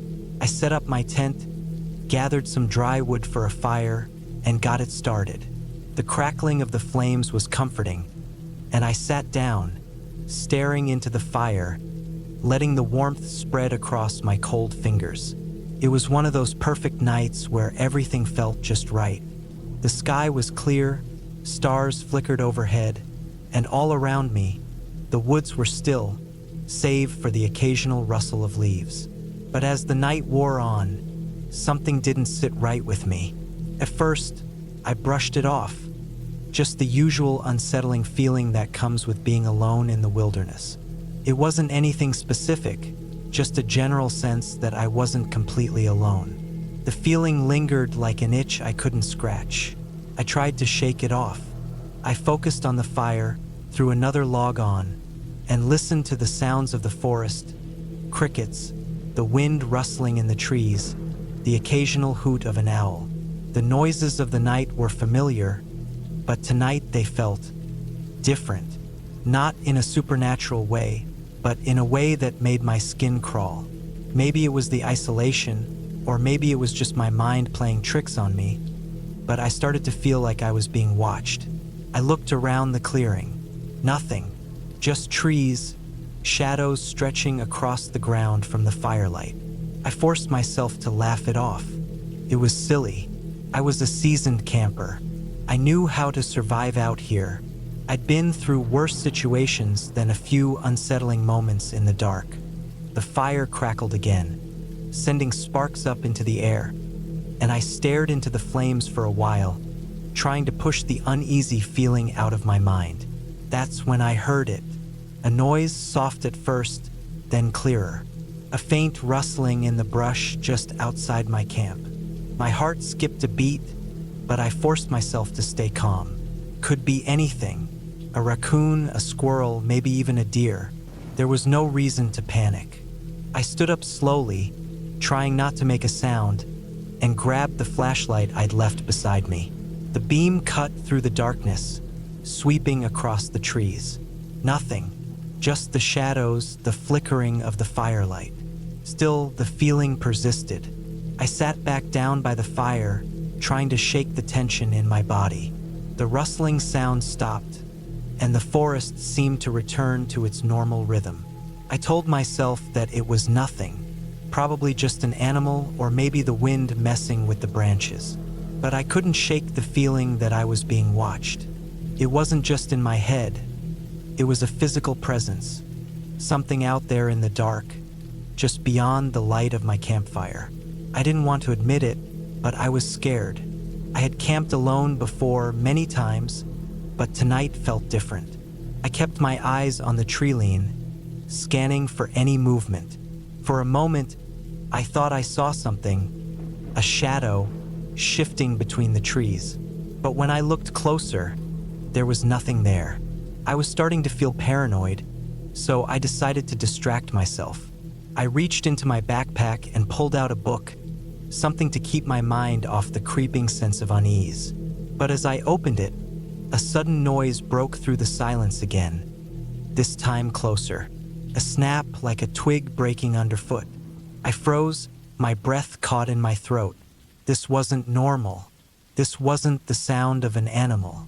It was too deliberate, too purposeful. I could feel my heart start to race. I stood up again, flashlight in hand, and pointed it toward the source of the noise. My breath fogged in the cold air as I shined the beam into the trees. Nothing. There was no movement, no animals, just the dark, dense woods surrounding me. But then, out of the corner of my eye, I saw it. The figure just for a moment, just enough to make my blood run cold. It was a person, but they were standing so still, almost blending into the darkness, that I wasn't sure if I had imagined it. I felt my stomach drop, the fear I had tried to ignore rising up into my chest. Who would be out here in the middle of nowhere, especially this late at night? The thought that someone might be watching me, deliberately hiding just out of sight, sent a chill down my spine. I knew I needed to stay calm. I needed to think clearly. Maybe it was just a hiker, someone else who'd gotten lost in the woods. But then again, why would they be so far off the beaten path, standing perfectly still, without a word? I didn't wait to find out. I grabbed my phone from my bag, but of course, there was no signal. That left me with only one option. I grabbed the keys to my truck and headed in that direction. My hands shook as I gripped the flashlight, my footsteps cautious but determined. The closer I got, the more I could hear it. The sound of footsteps, slow, deliberate, not far from where I was. I didn't dare call out. I just kept walking, my heart pounding in my chest. As I reached the edge of the clearing, I saw something that stopped me dead in my tracks. A trail of broken branches led into the trees, the kind of trail you'd see if someone or something had been moving through the forest. But it wasn't a natural path. It was too intentional, too straight. I hesitated, my mind racing. Should I follow the trail? Should I go back to my camp and hide in the tent? The thought of being alone in that tent with whatever or whoever was out there made my skin crawl even more. I decided to turn back. But as I did, I heard a voice. Not a whisper, but a clear, calm voice just behind me, going somewhere.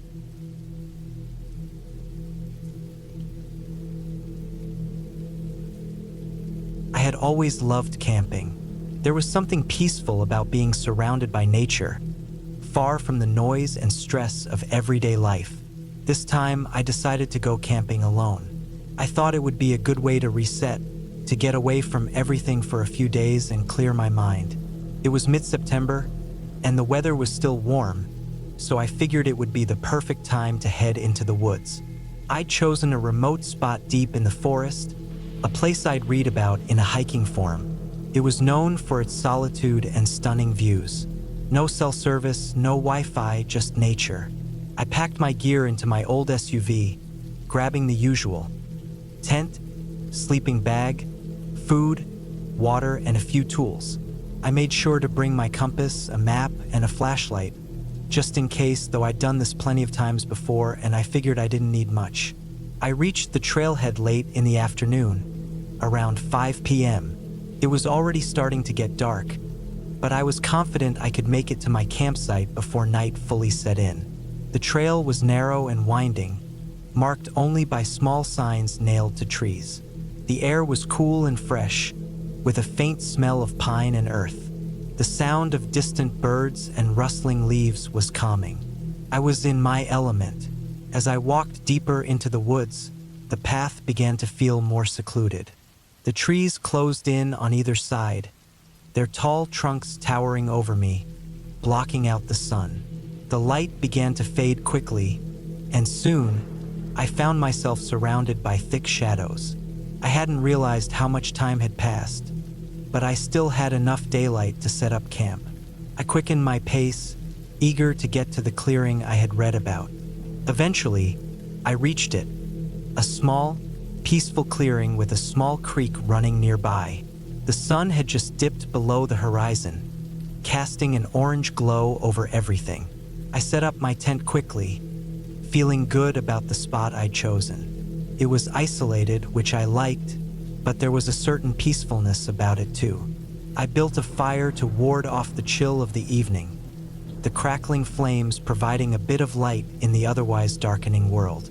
I cooked myself a simple meal, beans and rice, and ate it slowly, savoring the silence. The fire popped and crackled, and I could hear the gentle flow of the creek nearby. I made sure to keep my campfire going, just in case, but I knew I wouldn't need it for warmth. The night was still warm, the air crisp but not uncomfortable. It was the perfect night for camping. But as the night stretched on, something started to feel off. At first, I thought it was just the quiet, the kind of stillness that settles in when you're alone in the woods. But there was something else, a sense that I wasn't as alone as I'd thought. The first sign was the rustling in the bushes across the creek. At first, I assumed it was a deer or maybe a raccoon moving around, but the rustling seemed too deliberate, too consistent. The wind had died down and the trees were still. I stood up, peering into the darkness, but I couldn't see anything. My heart rate quickened. I grabbed my flashlight and shone it toward the sound. The beam cut through the darkness, but there was nothing there. I tried to brush it off. It was probably an animal, just something moving through the brush. I sat back down by the fire, trying to convince myself of that. But as the night went on, the feeling of being watched only grew stronger. Every little sound, the snap of a twig, the rustle of leaves, made me tense up. It felt like someone or something was nearby, just out of sight. Around midnight, I decided to go to bed. I doused the fire and crawled into my sleeping bag, trying to ignore the unsettling feeling in my gut. I kept my flashlight within reach just in case. I lay there for hours, listening to the sounds of the forest. The creek continued to flow, the wind began to pick up again, and the occasional bird would call out in the distance. But every so often, I would hear something else, something not quite right. A footstep, faint movement, something breathing just beyond the reach of my campfire light. I lay perfectly still, my heart hammering in my chest. I couldn't tell if I was imagining it or if there was someone or something out there. The fear began to build, but I forced myself to stay calm. I had to think rationally. If it was an animal, it wouldn't be out here alone. But the sounds were different now, too close, too deliberate. Not the usual rustling of wildlife. I held my breath, straining to hear. The sound came again, closer this time. I grabbed my flashlight and shone it through the dark. The beam swept across the clearing, but there was nothing, just trees and shadows. My heart pounded louder, and I sat up in my sleeping bag, trying to shake off the fear. But something in my gut told me this wasn't normal. I reached for my backpack and fumbled for my phone. No service, as I had expected. The phone was useless, but I had to do something. I grabbed my compass and checked the direction. I could retrace my steps in the morning. It was still early enough to leave if I needed to, but I didn't want to overreact as I lay there in the dark. I started to hear it more clearly, a soft scraping sound, as though something was dragging across the ground. Slowly, carefully moving around my campsite, I froze, barely breathing. The sound came again, closer this time, and I heard someone, moving through the trees. I strained my ears, trying to pinpoint the direction. It wasn't an animal. It was too slow, too methodical. I couldn't stay in the tent anymore. My instincts were screaming at me to get out of there. I unzipped the tent slowly, trying not to make a sound, and crept outside. I crouched low, listening, heart pounding in my chest. The woods were eerily quiet now. No rustling, no movement, but that scraping sound kept getting closer, like something was circling me. I grabbed my gear, my backpack, my compass, and my flashlight, and began to move. I knew I couldn't stay here. I had to leave, but I couldn't afford to panic. I kept low to the ground, moving as quietly as I could, but every step felt like a shout in the silence. The scraping sound was almost directly behind me now. I dared not look back. I was about halfway to the trail when I heard a voice, a low whisper, barely audible, drifting on the wind. It wasn't human. It was garbled, like someone or something trying to speak through a mask. I stopped dead in my tracks, breath catching in my throat. The whisper came again, this time clearer. Not safe, not safe. I didn't wait to hear more. I ran. I didn't care about anything but getting out of the woods. I didn't look back. I didn't stop to breathe. I just ran, the beam of my flashlight bouncing wildly as I made my way back to the trailhead. It felt like hours before I finally saw the familiar markings of the trail, but I didn't slow down until I reached my SUV. I slammed the door shut and locked it, breathless and trembling. My body was on autopilot as I started the engine and drove out of there, not daring to look in the rearview mirror. It wasn't until I was back on the main highway, miles away from the forest, that I started to calm down. I couldn't explain what had happened. Maybe it was an animal, maybe it was my mind playing tricks on me. But the whispering voice, the scraping sound, it all felt too real. I don't know if I'll ever camp in those woods again. The thought of returning makes my skin crawl. All I know is that I'll be more cautious next time. I won't take the woods for granted, and I'll trust my instincts no matter how strange the feeling is. Because sometimes the woods don't just call to you, they wait.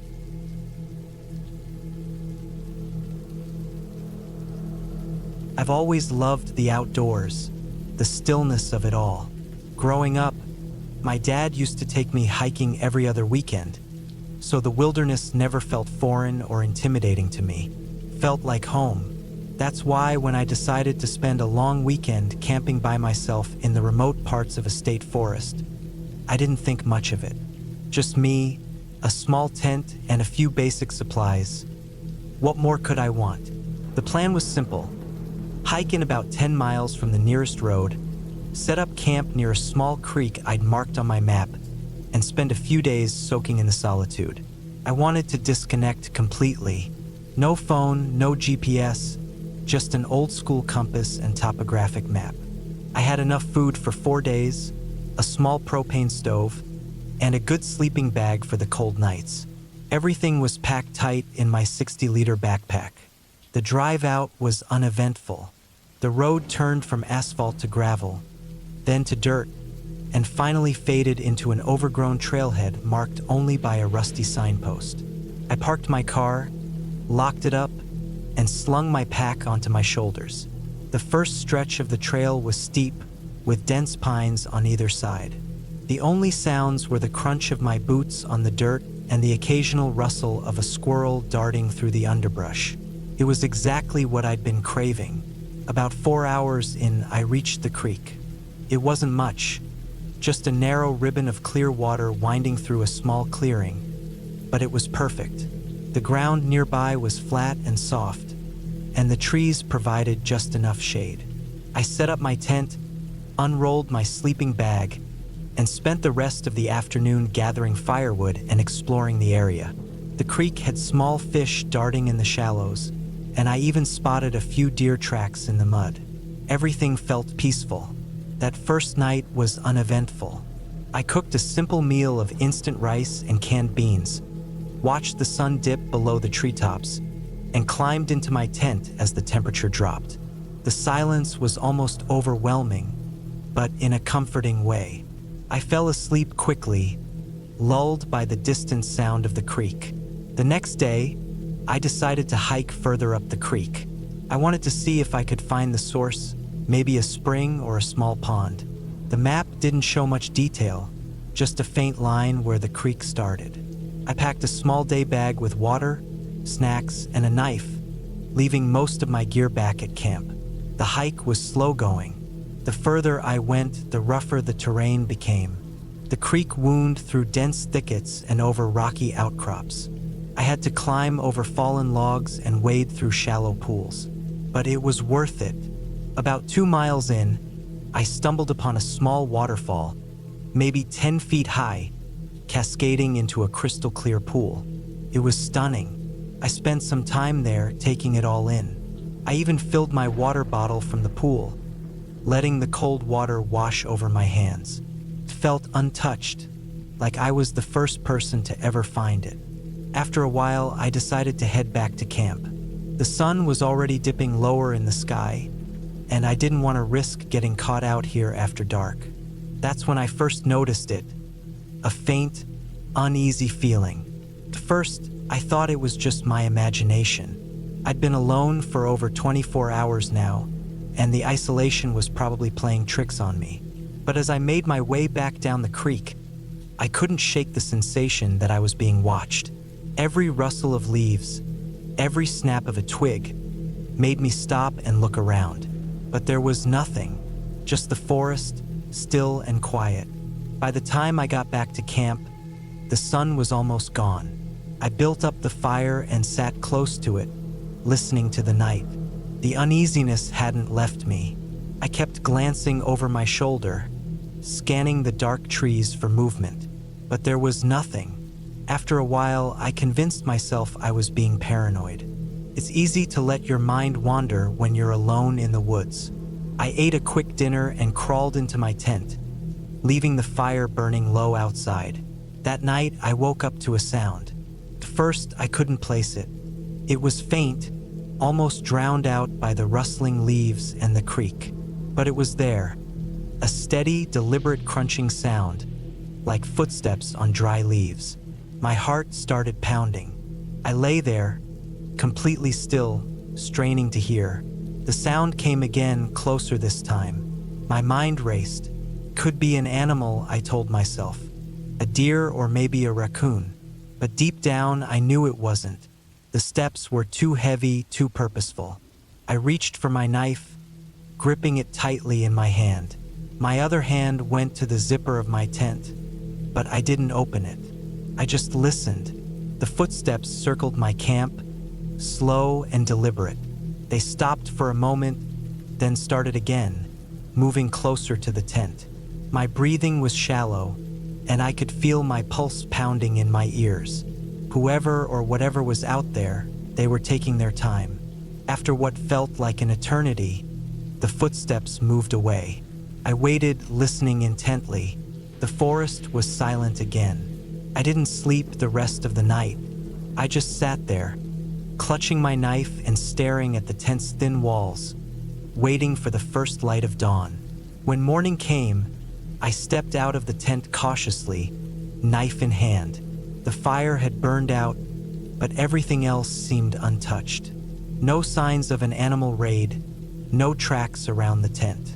I convinced myself it had been my imagination, or maybe an animal after all. But deep down, I wasn't so sure. I decided to stay one more night. I didn't want to cut my trip short over a little paranoia. During the day, I kept busy, exploring the area around the creek and gathering more firewood. But I couldn't shake the feeling that something was off. Every so often, I'd catch myself glancing over my shoulder or pausing to listen. The forest felt different now, less welcoming. That night, I built the fire bigger than usual. I sat close to it, knife within reach, trying to stay alert. The hours dragged on. Just as I was beginning to think I'd scared myself for nothing, I heard it again. Footsteps. This time, they were coming from the opposite direction, out of the dense trees behind my camp. My heart started racing. I grabbed the knife and stood up, staring into the darkness. The firelight only reached so far, and beyond that was pitch black. "Who's there?" I called out, my voice shaking. There was no answer, just the sound of the footsteps growing louder. I backed up toward the fire, holding the knife out in front of me. The footsteps stopped just outside the circle of light. I squinted, trying to see who or what was out there, but the darkness was impenetrable. For a long moment, everything was silent. Then, without warning, the footsteps retreated, moving quickly back into the trees. I stood there, frozen, until the sound faded completely. My legs were trembling, and my mouth was dry. I didn't know what to do. Should I pack up and leave right then, or wait until morning? Either way, I knew I wouldn't sleep. I spent the rest of the night sitting by the fire, knife in hand, jumping at every sound. When dawn finally broke, I didn't waste any time. I packed up my gear as quickly as I could, constantly looking over my shoulder. The forest was silent again, but I didn't trust it. The hike back to the trailhead felt like the longest trek of my life. Every snap of a twig, every rustle of leaves, made my heart race. I kept checking the map, making sure I was on the right path. When I finally saw my car through the trees, I almost cried with relief. I threw my pack in the trunk, started the engine, and drove away without looking back. It wasn't until I was miles down the road, surrounded by open fields and the distant hum of traffic, that I finally started to relax. To this day, I don't know what happened out there. Maybe it was just an animal, or maybe my mind playing tricks on me after too much time alone. But a part of me isn't so sure. I haven't been camping alone since, and I don't think I ever will again.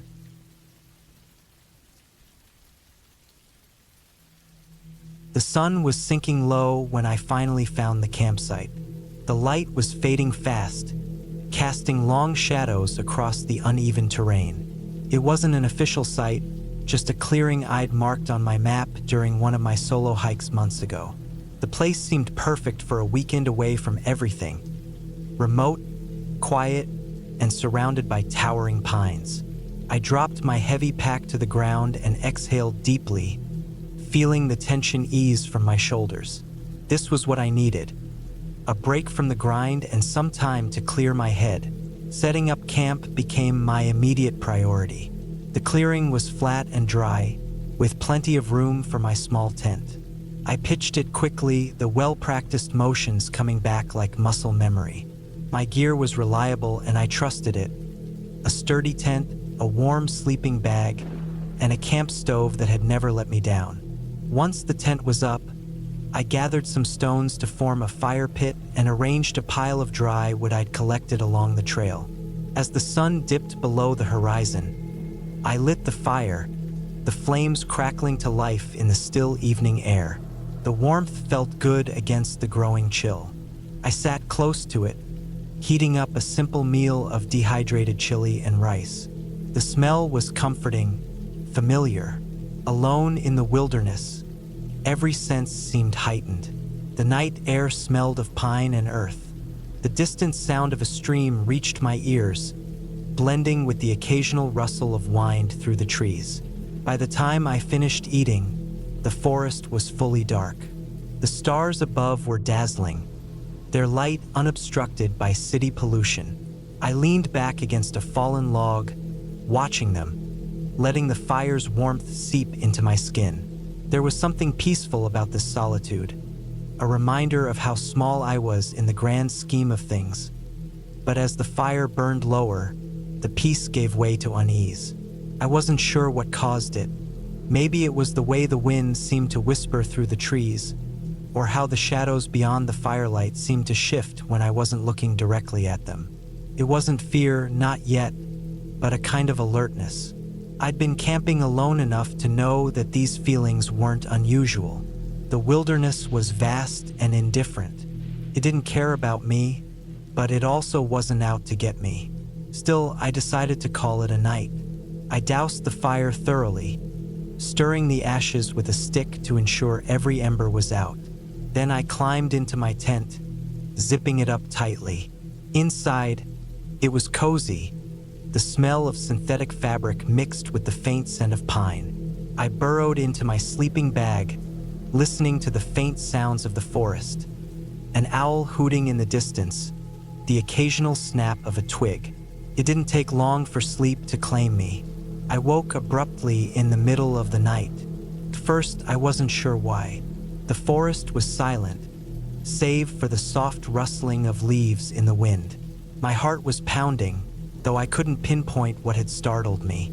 I lay there for a moment, holding my breath, ears straining for any sound. And then I heard it. A faint, rhythmic crunching noise, like footsteps on dry leaves. My first thought was that it was an animal. Deer, maybe, or a raccoon. But the sound didn't match. It was too deliberate, too steady. Stopped, started again, then stopped once more. My chest tightened as I realized it was circling the tent. Someone was out there. I stayed perfectly still, my hand slowly reaching for the knife I kept near the entrance of the tent. My breathing was shallow, each inhale and exhale sounding deafening in the silence. The footsteps paused directly in front of the tent, just inches away from where I lay. Whoever it was didn't speak, didn't make any other noise, just stood there. I felt exposed, vulnerable. The thin fabric of the tent offered no protection, no real barrier. I could see the faint outline of their shadow against the nylon, distorted by the dim moonlight.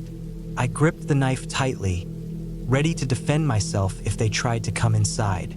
Minutes passed, though it felt like hours. The shadow eventually moved away, the footsteps retreating into the forest. I didn't relax. Instead, I stayed awake, straining to hear if they might come back. The forest remained eerily quiet. No birds, no insects. Just the occasional sigh of the wind. As dawn approached, the tension in my body began to ease. The pale light of morning filtered through the tent walls, and I finally allowed myself to exhale. I unzipped the tent cautiously, stepping out into the chilly air. The clearing looked the same as it had the evening before, but there was a faint unease to it now. I scanned the ground, looking for any signs of what might have happened. Sure enough, there were footprints in the dirt. They circled my tent, just as I'd thought. They weren't particularly large, but they were unmistakably human. My stomach turned as I realized how close they'd been. Whoever it was hadn't tried to harm me, but their presence felt like a violation. I didn't know their intentions, and that was what scared me the most. I decided to pack up and leave. The wilderness no longer felt welcoming. It felt threatening. As I broke down the tent and stuffed my gear into my pack, I kept glancing over my shoulder, half expecting to see someone watching from the trees. The hike back to the trailhead was long and grueling, every sound making me jump. The forest that had seemed so serene now felt alive with unseen eyes. When I finally reached my car, relief washed over me. I loaded my gear quickly, eager to put distance between myself and that campsite. As I drove away, I couldn't shake the feeling that I was being followed, though the road behind me was empty. In the days that followed, I thought about what had happened. I tried to rationalize it, telling myself it could have been another hiker, someone who didn't realize how much they'd scared me. But the truth was I didn't know, and that not knowing stayed with me, a nagging reminder of how vulnerable we are when we're alone in the wild. I haven't been back to that campsite since. I still go camping, but I'm more cautious now.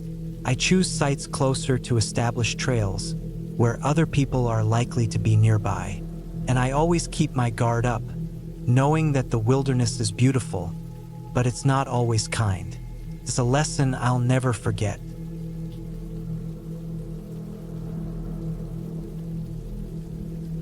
The forest was quieter than I expected. I thought camping solo would be peaceful, maybe even meditative, but the silence felt heavy, almost unnatural. I set up my tent in a clearing about 5 miles from the trailhead. The place was perfect, or so I thought. Trees surrounded me in every direction, their branches forming a canopy that filtered the late afternoon sunlight into scattered patches of gold. A small creek ran nearby, the gentle burble of water the only sound besides my own movements. I tried to convince myself it was idyllic. I pitched my tent, laid out my sleeping bag, and unpacked some snacks for dinner. The forest had been dry lately, so I decided against a campfire. The last thing I needed was to be responsible for starting a wildfire. Instead, I boiled some water on my little portable stove for instant noodles and sipped at a lukewarm can of beer I'd packed in. The simplicity of it was supposed to be the point, to get away from the noise of everyday life. But as the sun dipped lower and the shadows stretched longer, I couldn't shake a sense of unease. The first thing I noticed was how the sounds around me seemed to vanish as the daylight faded. During the day, I'd heard birds, squirrels, and even the occasional rustling of what I assumed were deer moving through the underbrush. Now, it was as if the forest had gone still. Even the creek seemed quieter, its gentle gurgle muffled by the encroaching night. I told myself this was normal. Predators hunt at night, and prey animals know to keep quiet. It was biology, not some sign of impending doom.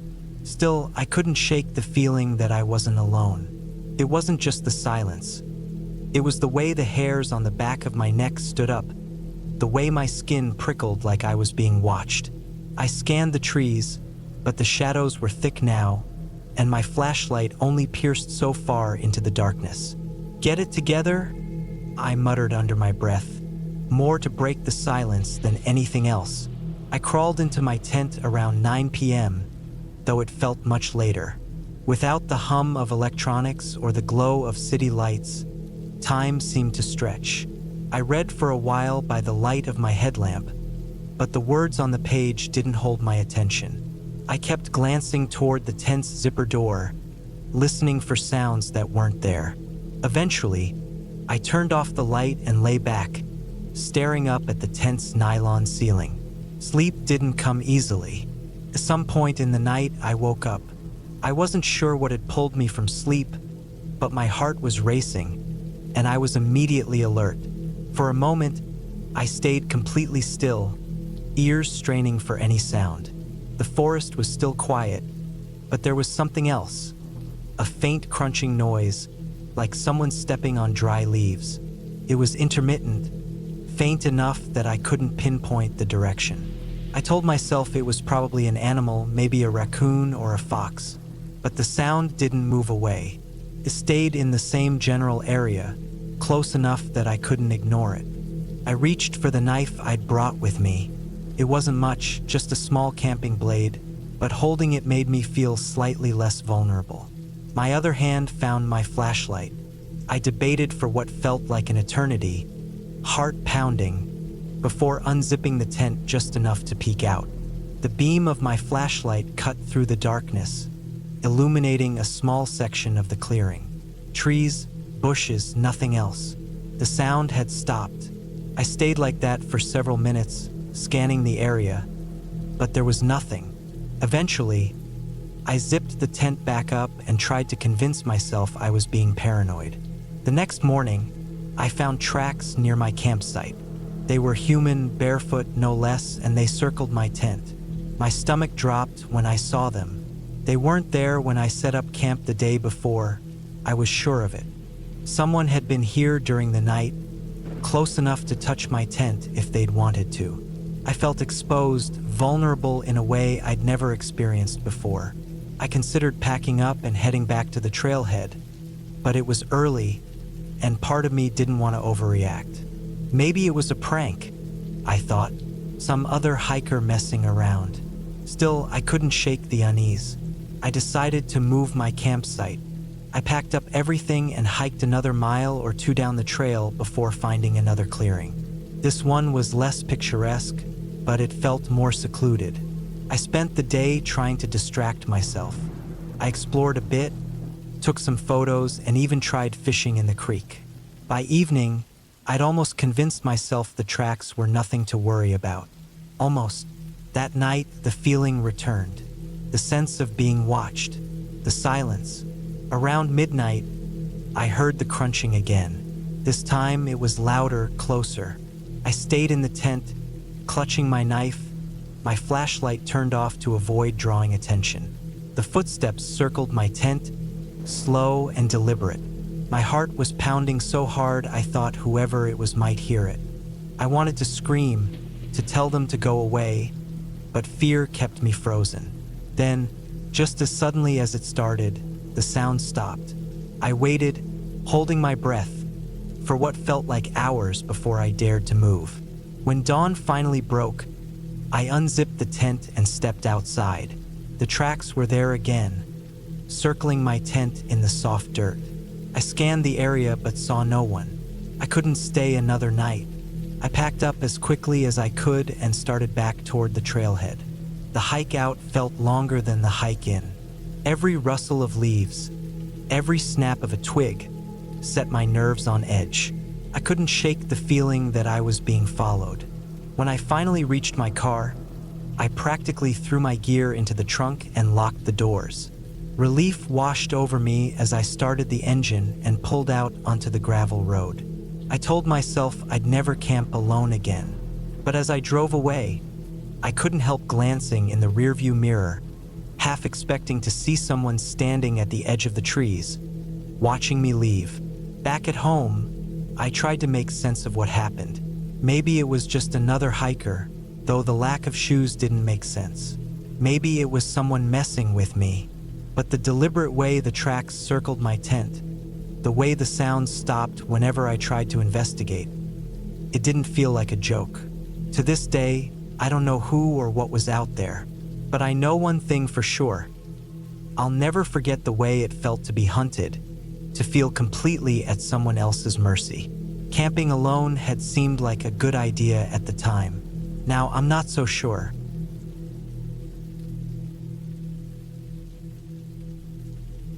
I've always loved the outdoors, and camping has been a tradition for me for as long as I can remember. There's a particular sense of calm that only the wilderness can bring. The sound of rustling leaves, the occasional chirp of crickets, the way the air feels fresher away from the city. But the trip I took last year has made me think twice about camping alone ever again. It started as a spur-of-the-moment decision. I had a long weekend, and the forecast predicted clear skies. I packed my gear, a tent, sleeping bag, some freeze-dried meals, a flashlight, a first aid kit, and enough water for a couple of days. I'd chosen a less frequented trail in a national forest about 3 hours from my home. It wasn't completely off the map, but it was remote enough that I knew I wouldn't run into crowds. Just what I wanted. The drive up was uneventful. The road wound through dense woods, the kind where sunlight struggles to reach the forest floor. I arrived at the trailhead around noon, parked my car in the small gravel lot, and shouldered my pack. There was a sign-in sheet for hikers, which I filled out, noting my expected return date. Precaution, I thought, though I'd never had any issues before. The trail was beautiful, with towering pines on either side and the occasional clearing offering stunning views of the rolling hills in the distance. I hiked for about 4 hours before finding a spot that seemed perfect to set up camp. It was a small clearing near a creek, far enough from the trail to feel secluded but close enough that I wouldn't lose my bearings. I pitched my tent, gathered some wood for a small fire, and settled in for the evening. As the sun dipped below the horizon, the forest came alive with sounds. The gurgle of the creek, the hum of insects, and the occasional hoot of an owl created a symphony that was oddly comforting. I cooked a simple meal over the fire, ate while staring up at the stars, and felt a deep sense of peace. It's moments like these that make camping worthwhile. The first night passed without incident. I woke early, brewed some coffee on my portable stove, and decided to explore the area. I left most of my gear at the campsite, taking only a small day pack with some essentials. I followed the creek upstream, marveling at the way the sunlight danced on the water's surface. Occasionally, I'd spot animal tracks in the mud, deer, raccoons, and once what looked like bear tracks. They didn't seem fresh, so I wasn't too concerned. By mid-afternoon, I decided to head back to camp. I retraced my steps along the creek, but something felt off. I couldn't quite put my finger on it at first. The forest seemed quieter than it had been earlier, the usual background chatter of birds and insects noticeably absent. I shrugged it off as my imagination and pressed on. When I reached my campsite, my stomach dropped. My tent was slashed open, the fabric hanging in shreds. My belongings were scattered across the clearing, some of them missing entirely. My food bag, which I'd hung from a tree to keep away from animals, was gone. The rope dangled empty. For a moment, I just stood there, frozen. This wasn't the work of animals. Someone had been here. My first thought was to check if anyone was still around. I scanned the area, my heart pounding, but saw no one. The ground near my camp was soft and I could make out footprints, boot prints, not paw prints. They led away from the clearing, disappearing into the woods. I felt a chill crawl up my spine. I debated what to do. The sun was already starting to sink, and I was at least a 4-hour hike from the trailhead. Hiking back in the dark wasn't ideal, but staying didn't feel safe either. I decided to pack up what I could and head back toward my car. My sleeping bag was intact, and I still had my flashlight, a knife, and some water. Everything else was either damaged or missing. As I hurriedly packed, I couldn't shake the feeling that I was being watched. The hairs on the back of my neck stood on end, and I found myself glancing over my shoulder every few seconds. I'd never felt so vulnerable. By the time I started down the trail, the sky was a deep orange, fading quickly to gray. I walked as fast as I could, the beam of my flashlight cutting through the growing darkness. The forest, which had felt so welcoming the day before, now seemed oppressive. Every rustle of leaves, every snap of a twig, made my heart race. I told myself it was just animals, that I was letting my imagination get the better of me. But I couldn't shake the thought of those boot prints. About an hour into my hike, I noticed something that stopped me in my tracks. On the side of the trail, illuminated by my flashlight, was a makeshift arrangement of sticks. They were propped up against each other in a crude structure, almost like a small teepee. It hadn't been there on my way in. My pulse quickened. Who had put it there and why? I didn't linger to find out. I picked up my pace, practically jogging down the trail. The beam of my flashlight bounced with each step, casting erratic shadows that only added to my anxiety. My legs burned, but I didn't dare slow down.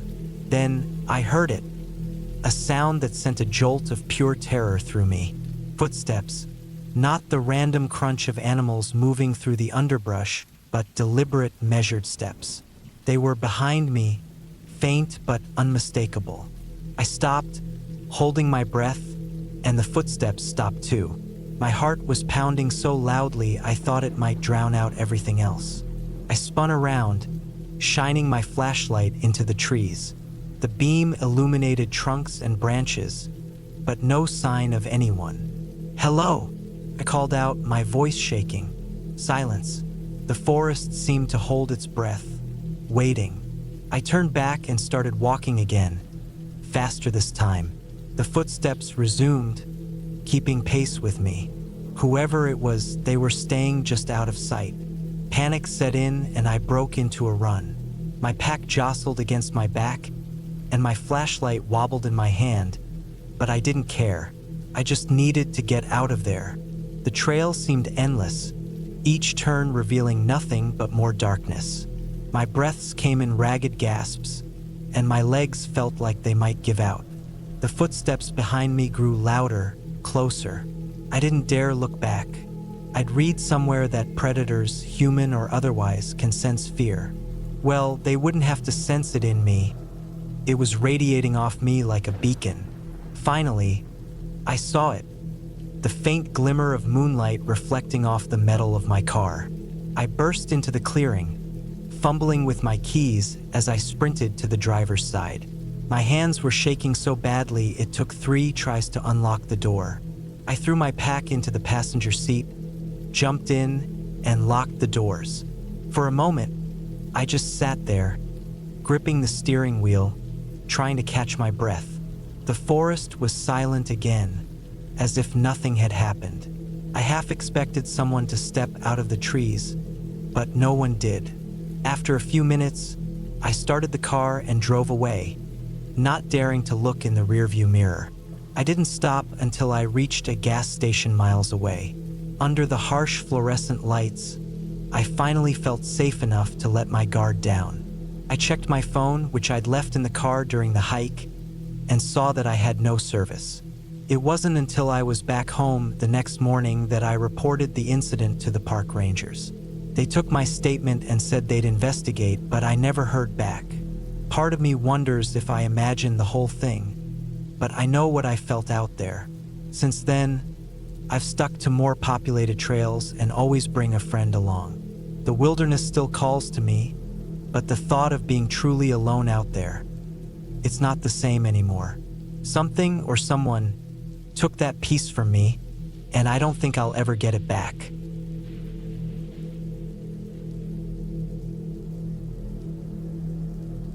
The crunch of gravel beneath my boots was oddly soothing as I walked the narrow trail, my heavy pack swaying slightly with each step. I was alone, deep in the woods, miles from the nearest town, and surrounded by the silence of nature. It was exactly what I needed, a break from the noise and chaos of everyday life.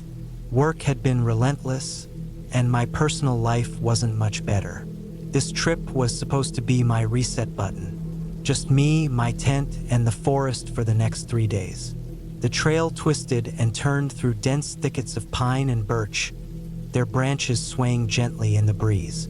Occasionally, a bird would call out, its song piercing the stillness. The air was crisp, carrying the faint scent of damp earth and decaying leaves. It was late autumn, and the forest floor was a carpet of reds, yellows, and browns. The sun hung low in the sky, casting long shadows that danced as I moved. After several hours of hiking, I found a small clearing beside a stream. It was perfect. The water was clear and cold, and the ground was flat enough to pitch my tent. I set my pack down with a relieved sigh and began unpacking. First, the tent, a reliable, lightweight model I'd used on countless trips before. The process was second nature by now. Unroll, stake, and secure. Within minutes, it stood ready, a little patch of civilization in the wilderness. Next came gathering firewood. The forest was generous, offering plenty of dry branches and twigs. I stacked them neatly near the fire pit I'd fashioned from a ring of stones. Starting the fire was more challenging. The wind had picked up, making it difficult to coax a spark into a flame.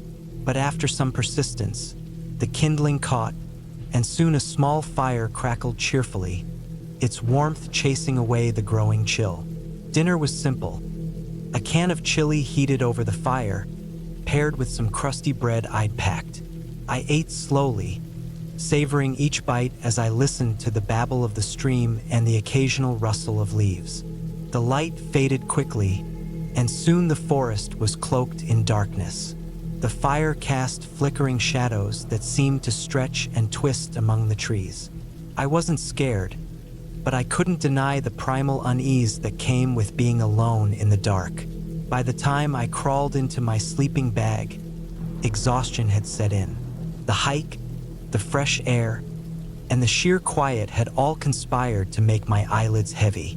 I fell asleep to the sound of the stream, its gentle murmur lulling me into a dreamless slumber. I woke abruptly in the middle of the night. At first, I wasn't sure what had roused me. The fire had burned down to embers, casting a faint orange glow. My breath puffed in the cold air, and the forest was utterly silent. No wind, no rustling leaves, no chirping insects, just silence. I lay still, listening. My heart thudded loudly in my chest, and I felt a prickle of unease. Something was off. I told myself it was nothing, just the natural quiet of the woods at night, but I couldn't shake the feeling that I wasn't alone. Slowly, I unzipped the tent and peeked outside. The clearing looked the same as it had earlier, though the shadows seemed deeper and more menacing. I scanned the trees, my eyes straining to catch any movement, but there was nothing, just darkness and silence. I crawled back into the tent, pulling the sleeping bag up to my chin. Sleep didn't come easily after that.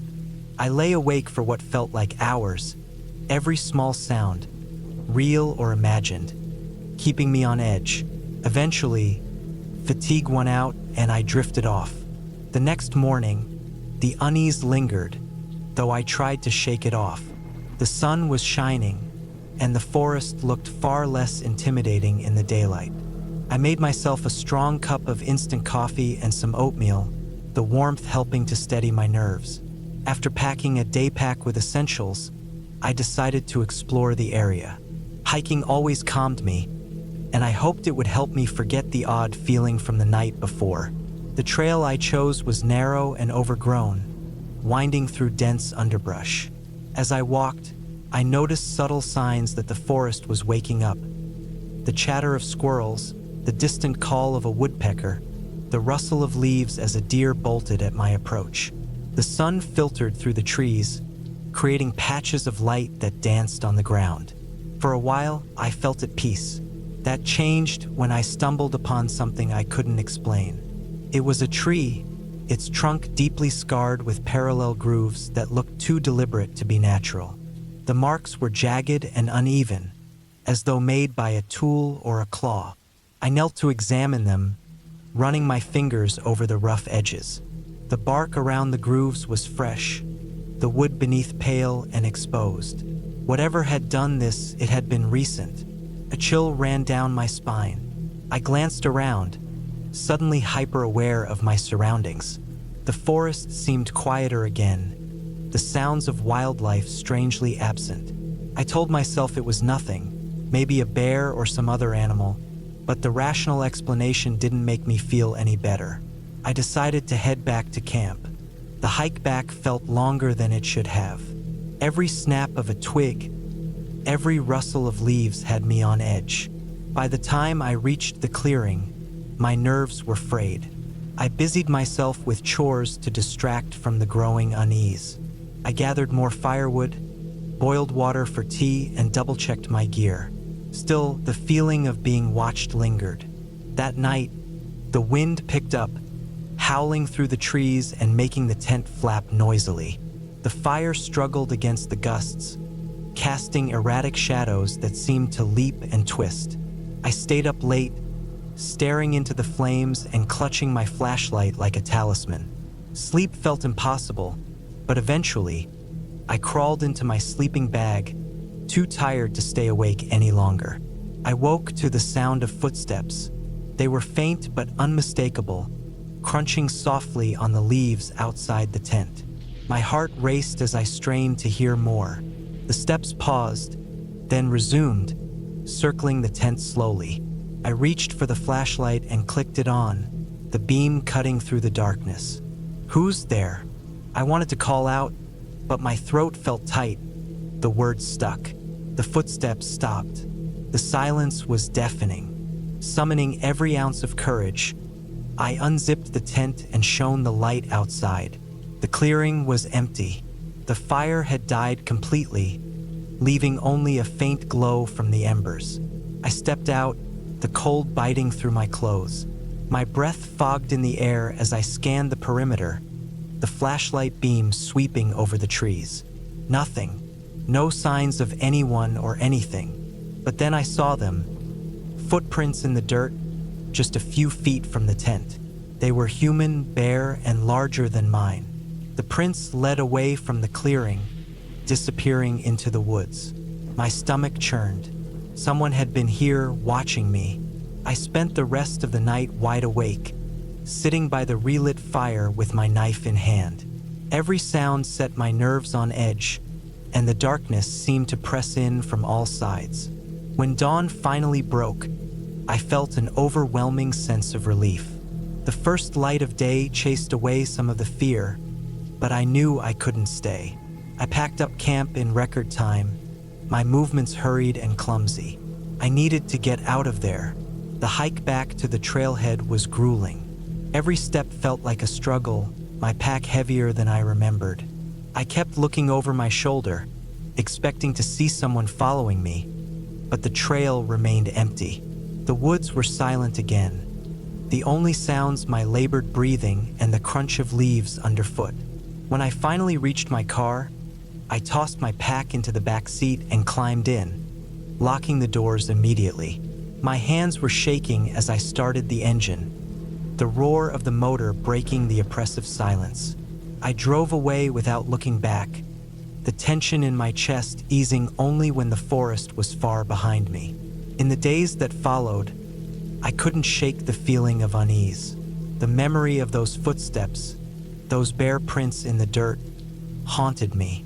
I told myself it could have been a harmless explanation, another camper maybe or someone passing through, but deep down I knew better. Whoever or whatever had been out there with me wasn't harmless. And the scariest part? I probably never know what they wanted or why they've been watching me. I haven't been camping since.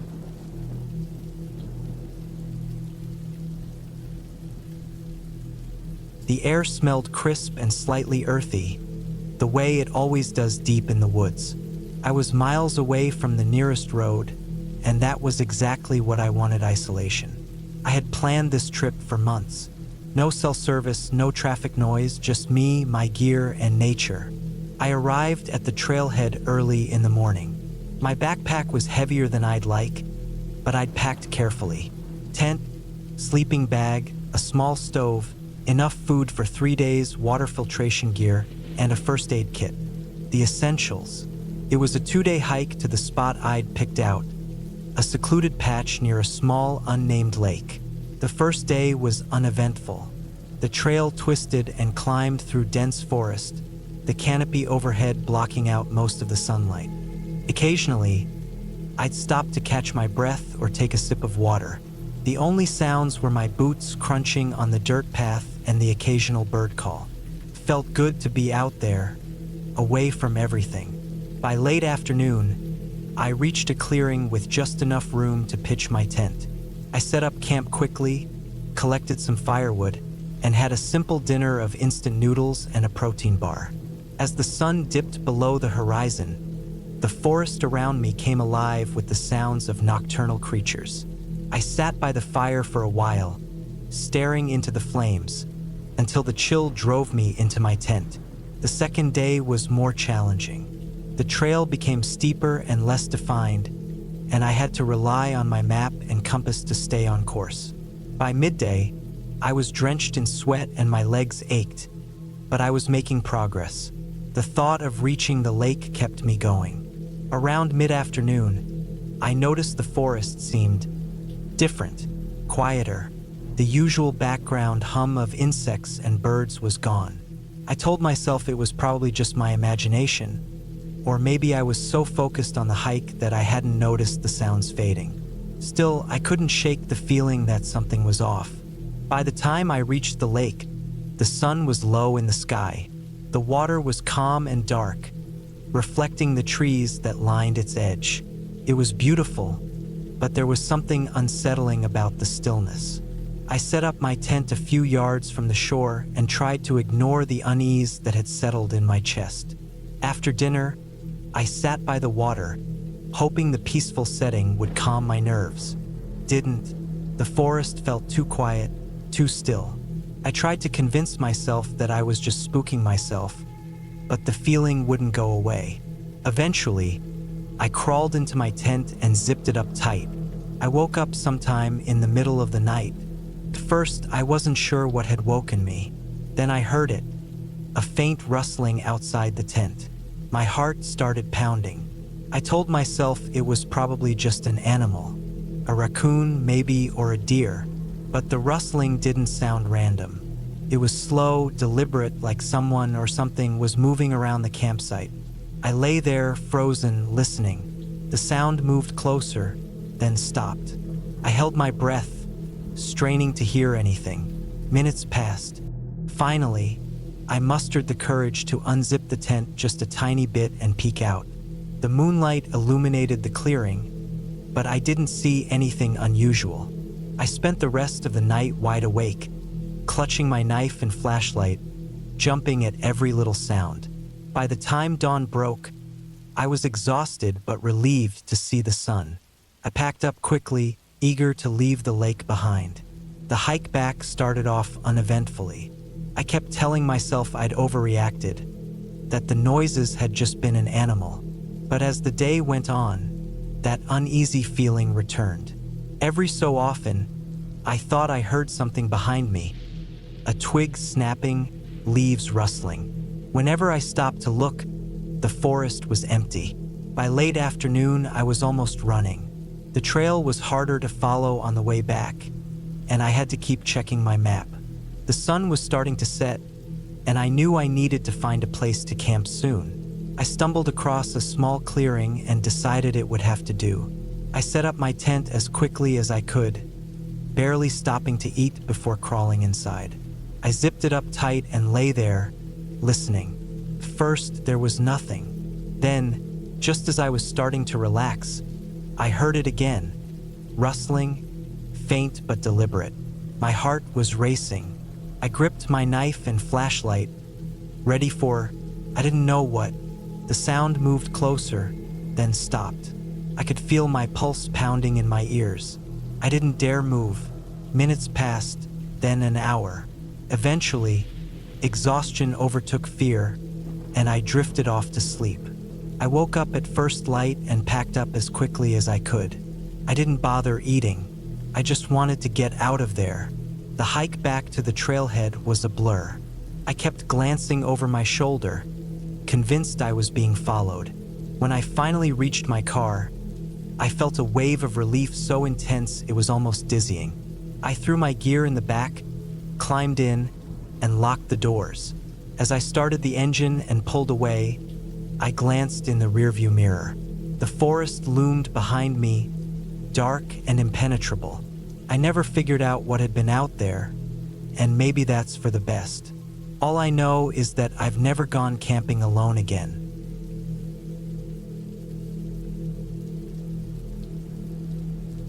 It was a Friday afternoon when I decided to head out into the woods for some solitude. Work had been eating me alive, and I couldn't take another moment staring at my computer screen or hearing the hum of the office lights. I needed to breathe, really breathe, and clear my head.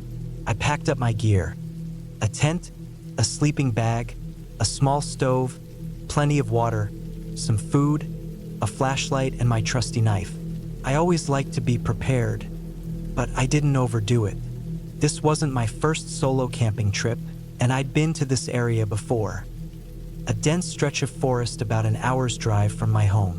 The trailhead was nearly empty when I arrived, which was exactly what I'd hoped for. The fewer people, the better. I slung my backpack over my shoulders, adjusted the straps, and set off down the path. The late afternoon sun filtered through the tall pines, casting long shadows across the dirt trail.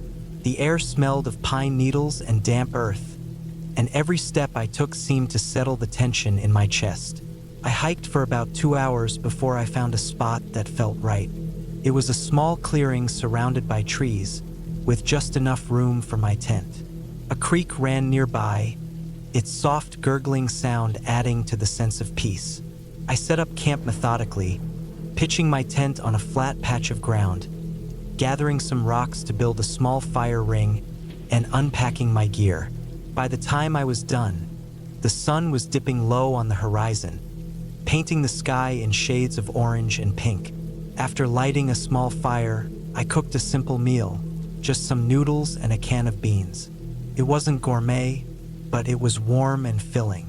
I sat by the fire, eating slowly and staring into the flames as the light faded around me. The forest came alive with sounds, the rustling of leaves, the chirping of crickets, and the occasional hoot of an owl. It was calming in a way that only nature could be. When the fire died down to embers, I crawled into my tent and zipped myself into my sleeping bag. The ground was hard beneath me, but I didn't mind. I closed my eyes and let the sounds of the forest lull me to sleep. I woke up sometime in the middle of the night. At first, I wasn't sure what had woken me. I lay there in the darkness, listening. The forest was quieter than before. The crickets had stopped chirping, and the only sound I could hear was the faint rustling of leaves in the breeze. I reached for my flashlight, turning it on and shining it around the inside of the tent. Everything seemed normal. Still, there was a feeling I couldn't shake, a sense that something was off. I unzipped the tent and stepped outside. The air was cold, and the sky was clear, the stars shining brighter than I'd ever seen them. My fire pit was a faint glow of orange, the last remnants of the fire smoldering. I shone my flashlight around the clearing, scanning the trees. Nothing, just shadows and the silhouettes of branches swaying gently. But as I turned to head back into the tent, I thought I saw something out of the corner of my eye, a flicker of movement in the trees. I froze, holding my breath, and pointed my flashlight in the direction I'd seen it. There was nothing there, just darkness and trees. I told myself it was probably a deer or some other animal. This was the woods, after all. Still, I couldn't shake the uneasy feeling that had settled in my gut. I climbed back into the tent and zipped it up, lying awake for what felt like hours, listening. Eventually, exhaustion won out and I drifted off to sleep. The next morning, I woke up to the sound of birds singing. The uneasiness of the night before felt like a distant memory, something I could chalk up to my imagination and the natural eeriness of being alone in the woods. I made myself some coffee on my little stove and ate a granola bar for breakfast. Then I packed a small day pack with water, snacks, and my knife and set out to explore the area. I followed the creek upstream for a while, enjoying the way the sunlight danced on the water. The forest was beautiful, a mix of towering pines and smaller, leafy trees. I came across a few animal tracks in the mud. Deer, maybe, or something smaller. I'm not an expert, but I like trying to guess. I lost track of time as I wandered, the sound of the creek and the crunch of leaves underfoot keeping me company. By the time I returned to camp, the sun was high in the sky. I spent the afternoon reading a book I'd brought, lounging in the shade of a tree. It was exactly the kind of break I'd needed. As the sun began to set, I built another fire and cooked dinner. The uneasiness I'd felt the night before was completely gone. I felt relaxed, at peace. That night, though, the feeling returned. I woke up again in the middle of the night, the same as before. The forest was silent, and I had that same sense that something was off. This time, I didn't hesitate. I grabbed my flashlight and stepped outside, scanning the trees. At first, everything seemed normal, but then I noticed something that made my stomach drop. The rocks around my fire pit had been moved. They were scattered, as if someone or something had kicked them aside. The faint glow of the embers was gone, completely snuffed out. My first thought was an animal, but the rocks were heavy, too heavy for a small animal to move. And why would an animal bother with the fire pit? I shone my flashlight around the clearing, my heart pounding in my chest. I didn't see anything, but I couldn't shake the feeling that I was being watched. I backed slowly into the tent, zipping it up and clutching my knife. I sat there in the dark, listening, every nerve in my body on edge. Eventually, the sounds of the forest returned, the chirping of crickets, the rustling of leaves. But I didn't sleep. I sat there, wide awake, until the first light of dawn broke through the trees. As soon as it was light enough to see, I packed up my gear. I didn't want to stick around to find out what had been messing with my camp. The thought of hiking back to the trailhead alone made my stomach churn, but staying felt worse. I slung my pack over my shoulders and set off down the trail, moving as quickly as I could without breaking into a run. The forest felt different in the daylight, less menacing, but I couldn't shake the feeling that I was being followed. Every so often, I'd stop and listen, but all I could hear was the sound of my own breathing and the crunch of my boots on the dirt. I kept going, my eyes scanning the trees, my hand resting on the knife at my belt. When I finally reached the trailhead, I felt a wave of relief wash over me. My car was parked exactly where I'd left it, and there was no sign of anyone else around. I threw my pack into the back seat and climbed in, locking the doors behind me. As I drove away, I kept glancing in the rearview mirror, half expecting to see something or someone emerge from the trees. I never did figure out what happened that night. Maybe it was an animal. Maybe it was my imagination. Or maybe it was someone else. I don't know. What I do know is that I haven't been camping alone since. The woods, as beautiful as they are, no longer feel like a place of peace. They feel like a place where I don't belong.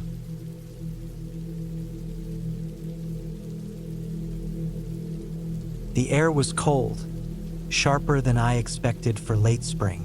The fire crackled in front of me, a weak source of warmth as the sun dipped below the tree line, casting long shadows across the campsite. It was supposed to be a simple weekend getaway, just me and the wilderness, a break from the monotony of city life. I'd packed my old hiking pack with all the essentials: a small tent, a sleeping bag, a lightweight stove, a first aid kit, and enough food to last a couple of days. I'd planned for peace, solitude, and maybe a little self-reflection. The trail I chose wasn't particularly remote. It was about an hour's drive from the nearest town, and the path was marked well enough that even a novice hiker could navigate it. But the deeper I went, the fewer signs of human presence I saw. No footprints in the dirt except my own. No distant chatter or laughter from other campers. Just the sounds of birds, the rustling of leaves, and the occasional snap of a twig underfoot.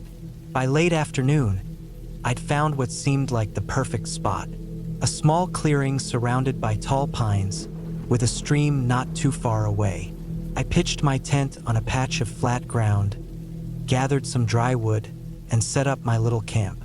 The rhythm of it all felt comforting, the kind of work that quiets the mind. As the evening settled in, I cooked a simple meal, just a packet of dehydrated chili and some crackers.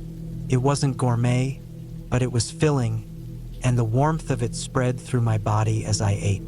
The fire's glow painted the trees around me in shades of orange and gold, and for the first time in a long while, I felt completely at ease. The first sign that something was off came around dusk. I was sitting by the fire, poking at the embers with a stick, when I noticed the woods had gone silent. The birds had stopped calling. Even the wind seemed to hold its breath. At first, I brushed it off as one of those things you don't really notice until you're alone in the wilderness. But the silence pressed down on me, heavy and unnatural. I tried to shake the feeling. Maybe there was a predator nearby, I thought. A bear or a mountain lion. Animals tend to go quiet when something dangerous is in the area. Still, I couldn't help but glance over my shoulder every few minutes, scanning the darkness beyond the firelight. As night fell, the temperature dropped sharply. I wrapped myself in my jacket and retreated into my tent, zipping it up tight. Inside, the thin walls felt like both a shield and a vulnerability. I could still hear the occasional pop of the fire outside. But beyond that, nothing. No crickets, no rustling leaves, just an eerie, oppressive quiet. I woke sometime in the middle of the night, unsure of what had roused me. My watch said it was just past 2 a.m. The fire had burned down to a faint glow, and the air inside the tent was bitterly cold. As I lay there, trying to will myself back to sleep, I heard it. A faint sound, distant but distinct. It wasn't an animal. It wasn't the wind. It was something else. A low, rhythmic crunching, like footsteps in the underbrush. My breath caught in my throat. I strained my ears, hoping it was just my imagination, but the sound continued. Slowly, methodically, it grew louder, closer. I've always considered myself a rational person. I don't scare easily, and I've spent enough time in the outdoors to know the difference between natural and unnatural sounds. This wasn't natural. Every instinct in my body screamed at me to stay still, to not make a sound. But my mind raced with possibilities. Who or what was out there, and why? The footsteps stopped just beyond the edge of the campsite. I could barely breathe, my pulse hammering in my ears. For a long moment, there was nothing but silence. Then, a new sound, a soft, deliberate tapping. It came from the direction of the stream, rhythmic and steady, like someone striking a rock against a tree. I tried to think logically. Maybe it was another camper, lost and trying to signal for help. But why approach so silently? Why not call out? And why would they be out here in the middle of the night? I stayed frozen in my sleeping bag, every muscle tensed. Minutes passed, then hours. The tapping eventually stopped, but I didn't dare move. I didn't sleep. The faint light of dawn finally began to seep through the tent walls, and with it came the courage to unzip the flap and peer outside. The campsite looked the same as I'd left it, but something felt different. The air was heavy, like the woods themselves were holding their breath. I stepped out, my boots crunching on the frosty ground, and scanned the area. Nothing seemed out of place until I approached the stream. There, on the bank, was a pile of rocks stacked in a strange, deliberate formation. 5 or 6 stones balanced on top of one another, with smaller pebbles arranged in a circle around them. It wasn't natural. Someone had done this. Recently, I couldn't shake the feeling that I was being watched. The hair on the back of my neck stood on end as I quickly gathered my things and packed up camp. I told myself I was just being paranoid, that the footsteps and the tapping could be explained away. But deep down, I knew better. The hike back to the trailhead felt interminable. Every rustle of leaves, every snap of a twig sent a jolt of adrenaline through me. I kept glancing over my shoulder, half expecting to see someone or something following me. But the trail remained empty. When I finally reached my car, I tossed my pack into the trunk and locked the doors as quickly as I could. The engine roared to life, and I sped down the dirt road without looking back. It wasn't until I was miles away, back in the safety of civilization, that I allowed myself to breathe.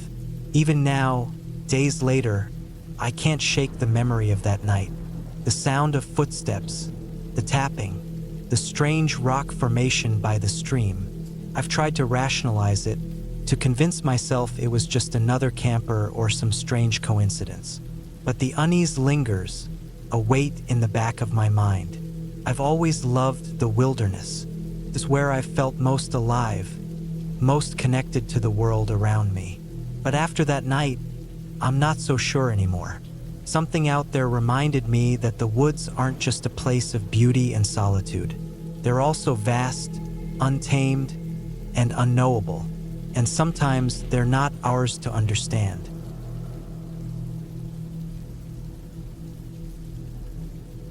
I could feel the cool evening air pressing against my skin as I unzipped the tent and stepped out into the clearing. The sun was dipping below the treeline, casting long, jagged shadows across the forest floor. I had been looking forward to this solo camping trip for months, an escape from the relentless noise of life, the chance to prove to myself that I could manage on my own out here. The clearing was small, surrounded by towering pine trees, their needles rustling softly in the breeze. I had picked this spot carefully, studying maps and satellite images for weeks. It was deep in the wilderness, miles from the nearest trailhead, the perfect place to unplug and just be. I busied myself setting up for the night. My tent was already pitched on the flattest piece of ground I could find, a compact little dome that I'd triple-checked for any rips or leaks before heading out. I unrolled my sleeping bag inside, tucking it neatly on top of the sleeping pad to keep the cold ground at bay. My small camping stove hissed softly as I boiled water for a freeze-dried meal. Chicken and rice, not exactly gourmet, but filling enough. As I stirred the food pouch, I noticed how quiet the forest had become. The usual sounds of chirping birds and buzzing insects had faded, leaving only the occasional rustle of leaves and the distant hoot of an owl. I tried not to let it unsettle me. This was normal, I told myself, nature's rhythm. Still, there was something about the silence that felt heavier than it should have, like the forest was holding its breath. After dinner, I built a small fire, feeding it with dry branches and twigs until it crackled and spat warm orange light into the encroaching darkness. Sitting by the fire, I let myself relax. The flickering flames were hypnotic, and the heat on my face was comforting against the cool night air. I sipped on a tin cup of instant coffee and stared into the woods, where shadows danced and shifted but never quite formed into anything solid. It was around that time that I first noticed it, a faint sound, almost imperceptible over the crackling fire. At first, I thought it was the wind, but it was too deliberate, too rhythmic. A soft crunching, like footsteps on dry leaves. I strained my ears, peering into the darkness beyond the firelight. "It's probably just a deer," I muttered under my breath, though my voice sounded small and uncertain. I had read about how deer and other animals often wandered close to campsites, curious but wary. I told myself there was no reason to be alarmed. Still, I couldn't shake the uneasy feeling creeping up my spine. The sound stopped. I waited, my body tense, listening for any hint of movement. The forest had gone silent again, the kind of silence that felt unnatural, as if every living thing had frozen in place. I forced myself to look away, to focus on the fire, and eventually, the unease began to fade. By the time I crawled into my tent and zipped it shut, the fire had died down to glowing embers.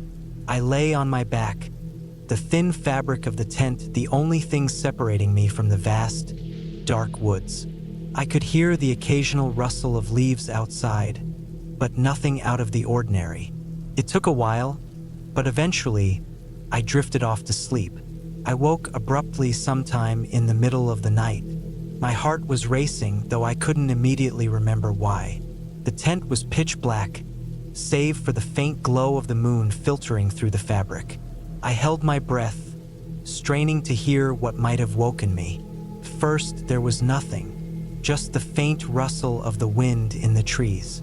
Then I heard it again, that same rhythmic crunching, closer this time. My mouth went dry. I lay perfectly still, listening as the sound grew louder. It wasn't constant like an animal foraging. It was deliberate. Step, pause, step, pause. Whoever or whatever it was, they were moving slowly, methodically. My mind raced through possibilities. A hiker? Unlikely given how remote this area was. An animal? Maybe, but it didn't sound like any animal I'd ever encountered. The footsteps stopped just outside the tent. I could feel my pulse pounding in my ears as I stared at the ceiling, too afraid to move. The fabric of the tent shifted slightly, as if something had brushed against it. I bit down on my lip to keep from making a sound. The seconds stretched into minutes, and still I didn't dare move. Eventually, the footsteps began again, retreating this time, growing fainter until they disappeared altogether. I lay there for what felt like hours, too terrified to sleep. When the first light of dawn began to filter through the trees, I finally worked up the courage to unzip the tent and step outside. The clearing looked the same as it had the evening before, calm and undisturbed. But as I looked around, I noticed something that hadn't been there before. Near the edge of the clearing, where the forest began to thicken, I saw a single footprint pressed into the soft earth. It was unmistakably human, larger than my own boot print and fresh enough that the edges hadn't yet crumbled. My stomach churned as I stared at the print. Someone had been here watching me. I tried to rationalize it. Maybe it was an old print distorted by the elements. But no, it was too fresh, too clear. Whoever it was had been there that night. I packed up my camp in record time, my hands shaking as I stuffed my gear into my backpack. The sense of isolation that had seemed so appealing before now felt suffocating. Every snap of a twig or rustle of leaves set my nerves on edge as I hurried to get everything ready. The hike back to the trailhead was grueling. I'd planned to stay another night, but there was no way I could stay out here after what had happened. My head was on a constant swivel, scanning the trees for any sign of movement. The forest that had seemed so peaceful before now felt hostile, the towering trees like silent sentinels watching my every move.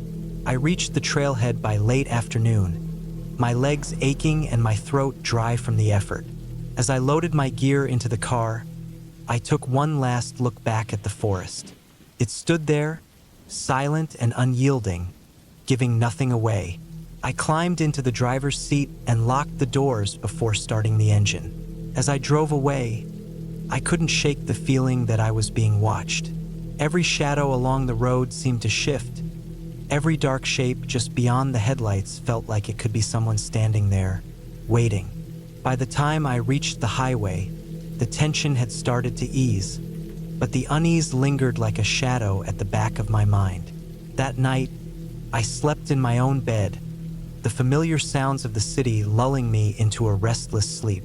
But even in the safety of my apartment, I couldn't shake the image of that footprint, stark and solitary in the dirt. It was a reminder that no matter how far you go to escape, you're never truly alone. And sometimes, the scariest thing out there isn't the wilderness itself. It's the other people who wander into it.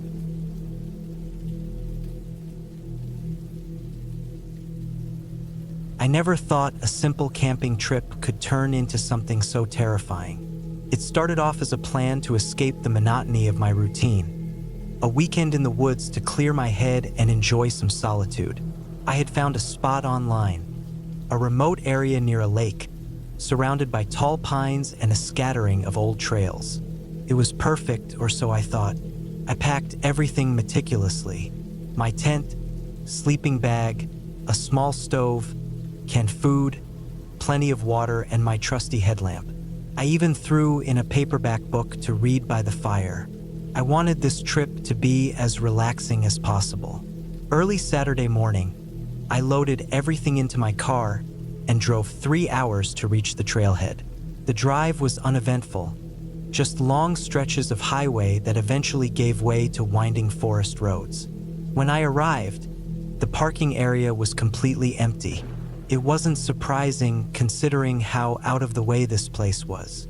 That's what drew me to it in the first place. I grabbed my gear, locked the car, and set off down the trail. The air was crisp, and the only sounds were the rustling leaves and the occasional chirping of birds. It felt good to be away from the noise of the city. The hike to the lake took about 2 hours. The trail was narrow and a bit overgrown in places, but nothing I couldn't handle. When I finally reached the lake, I was struck by how serene it was. The water was still, reflecting the sky like a mirror, and the surrounding trees formed a perfect frame. There wasn't a single sign of another human being. It was exactly what I had hoped for. I set up camp near the water's edge, choosing a flat patch of ground with a good view of the lake.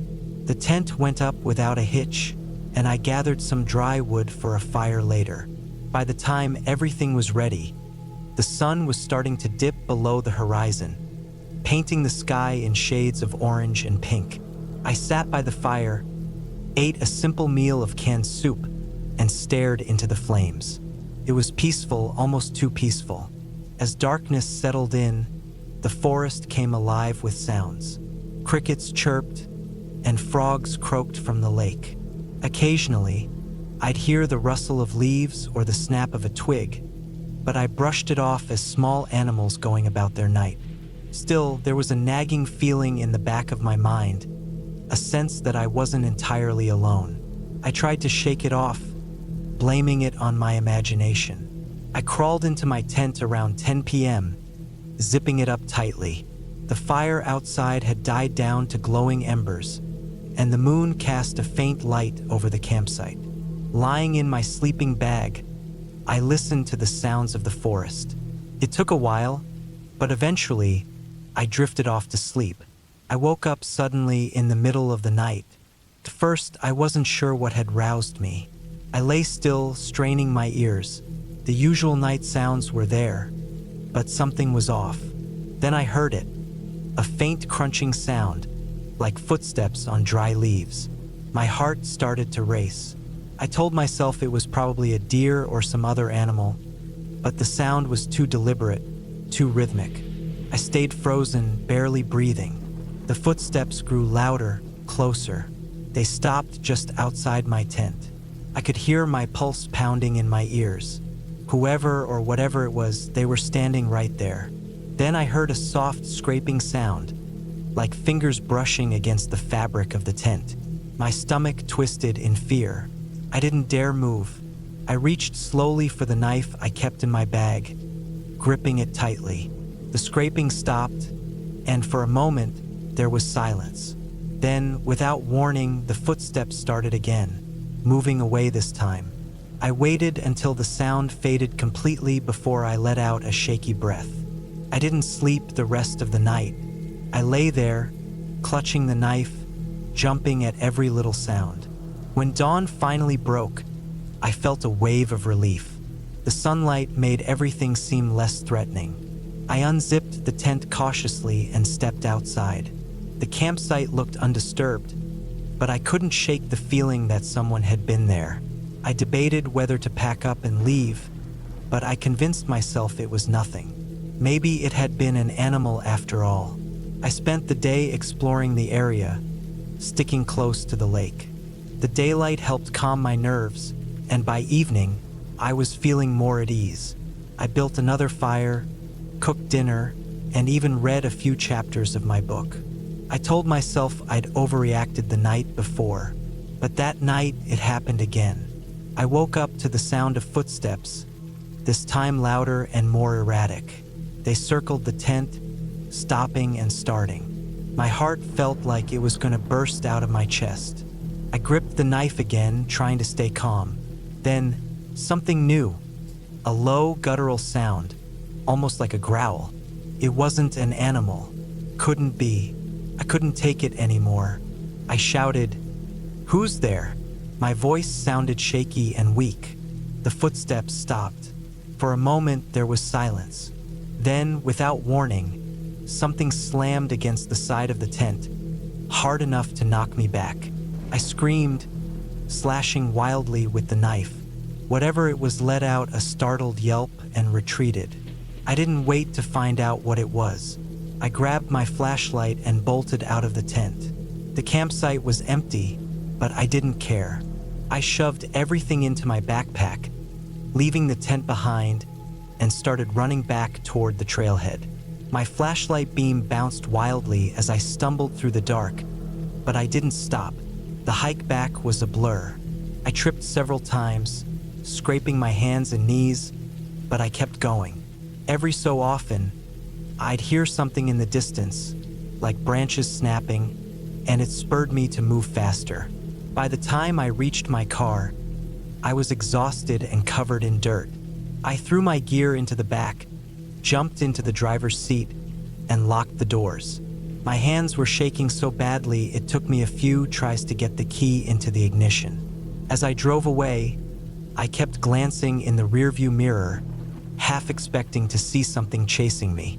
But the road behind me was empty. I didn't stop driving until I was back in my apartment, safe behind locked doors. Only then did I allow myself to break down. To this day, I don't know what happened out there. I've tried to rationalize it, to tell myself it was just an animal or some prankster trying to scare me. But deep down, I know it wasn't that simple. Something or someone was out there and they wanted me gone. I haven't been camping since, and I don't think I ever will again. I had been looking forward to this camping trip for months. It was supposed to be a break from the noise of life, a chance to reconnect with nature and let my mind unwind. I had planned everything meticulously. My gear was all packed. A lightweight tent, a sturdy sleeping bag, enough food for 3 days, and a first aid kit. I had chosen a remote spot deep in the national forest, a place I'd found on a hiking forum. It wasn't marked on any official map, but according to the few people who'd been there, it was stunning. A clearing by a small river, surrounded by dense trees and far from the reach of cell service or crowds. The drive took most of the morning. I left the paved roads behind and followed a dirt track that grew narrower with each mile. Eventually, I parked my car in a small pull-off area and started hiking. The trail wasn't well-trodden, but it was clear enough to follow. I had my GPS and a paper map just in case. The air smelled of pine and earth, and the only sounds were the crunch of my boots on the path and the occasional call of a bird. It felt like I was stepping into another world. By the time I reached the clearing, the sun was high in the sky. The spot was even more beautiful than I'd imagined. The river was clear and fast-moving, its banks lined with smooth stones and moss-covered logs. The clearing itself was flat and grassy, with just enough space to pitch my tent. Tall trees formed a natural wall around the area, their branches arching overhead like a cathedral roof. I set up camp quickly, eager to make the most of the day. After unpacking, I decided to explore the area. I followed the river upstream for a while, climbing over rocks and ducking under low-hanging branches. I found a small waterfall about a mile away, its water tumbling into a deep pool. The sight was mesmerizing, and I sat there for a long time, letting the sound of the water drown out everything else. Eventually, hunger pulled me back to camp. I cooked a simple meal on my portable stove and ate by the fire as the sky turned from blue to gold to deep indigo. That first night was peaceful. The air was cool but not cold, and the sound of the river lulled me to sleep. I woke up at dawn, feeling refreshed and eager to explore more. I spent the day hiking further into the forest, taking photos of wildflowers and animal tracks. I saw deer and a red fox, and once I caught a glimpse of something large and dark moving through the trees. Maybe a bear, though it was too far away to be sure. It didn't bother me. I had bear spray and knew how to store my food properly. By the time I returned to camp that evening, I was tired but content. I made another fire and cooked dinner, then sat staring into the flames as the stars came out. It was so quiet that every sound seemed amplified. The crackle of the fire, the rustle of leaves in the breeze, the occasional splash of a fish in the river. I felt completely alone in the best possible way. It wasn't until the second night that I started to feel uneasy. I woke up sometime after midnight to a sound outside my tent. At first, I thought it was an animal, maybe a raccoon or a deer, but the more I listened, the less certain I became. The sound was faint, a soft crunching like footsteps on dry leaves. It came from the direction of the river, paused, then moved closer. I held my breath, straining to hear over the pounding of my heart. The steps stopped just outside my tent. For a long moment, there was silence. Then, very faintly, I heard what sounded like breathing. I didn't move. I didn't even blink. My hand groped for the can of bear spray I kept by my sleeping bag. I gripped it tightly, my finger on the trigger. The breathing continued for what felt like an eternity, then stopped. I heard the crunch of footsteps again, moving away this time, fading into the distance. I lay there, rigid, until the first light of dawn filtered through the fabric of my tent. Only then did I unzip the flap and step outside. The clearing looked the same as it had the day before. There were no tracks, no signs that anyone or anything had been there. I tried to tell myself it had been an animal, maybe a curious deer, but I couldn't shake the feeling that it had sounded human. I spent the day close to camp, gathering firewood and reading by the river. I told myself I was just being cautious, but the truth was I didn't want to wander too far. The forest, which had seemed so inviting before, now felt oppressive. The trees were too tall, their shadows too dark. Every rustle of leaves set my nerves on edge. That night, I built the fire bigger than before, its light and heat a small comfort against the encroaching darkness. I stayed up as long as I could, staring into the flames, listening for any sound that didn't belong. When I finally crawled into my tent, I kept the bear spray in one hand and my flashlight in the other. I woke to the sound of snapping twigs. This time, there was no mistaking it. Someone was out there. The steps were deliberate, slow but heavy. They circled the clearing, coming closer, then moving away.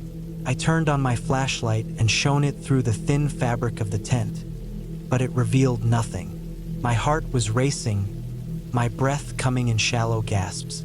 I wanted to call out, to demand who was there, but fear kept me silent. The steps stopped again, this time right outside the tent. I could see the shadow of something through the fabric, tall, human-shaped. My grip tightened on the bear spray. I waited, every muscle in my body tense. After what felt like hours, the shadow moved away. The footsteps receded into the forest, and silence returned. I didn't sleep for the rest of the night. As soon as it was light enough to see, I packed up my camp. I told myself I was overreacting, that it was probably just another camper who hadn't realized how close they were to my sight. But deep down, I didn't believe that. I couldn't shake the feeling that whoever it was had been watching me, testing me. The hike back to my car felt endless. Every snap of a twig, every rustle of leaves made me jump. I kept glancing over my shoulder, certain I was being followed, but I never saw anyone. When I finally reached the parking area, my car was the only one there. I threw my gear into the trunk and locked the doors as soon as I was inside. I didn't relax until I was back on the main road, miles away from the forest. Even now, weeks later, I can't explain what happened. I've gone over it again and again, trying to make sense of it, but I always come up empty. All I know is that I've lost my taste for solitude. The wilderness, once a place of peace and wonder, now feels like a place I'm not meant to be. I still go hiking, but I stick to busy trails, where the sounds of other people remind me I'm not alone. The memory of those footsteps, of the shadow outside my tent, lingers at the edges of my mind, a reminder that some questions are better left unanswered.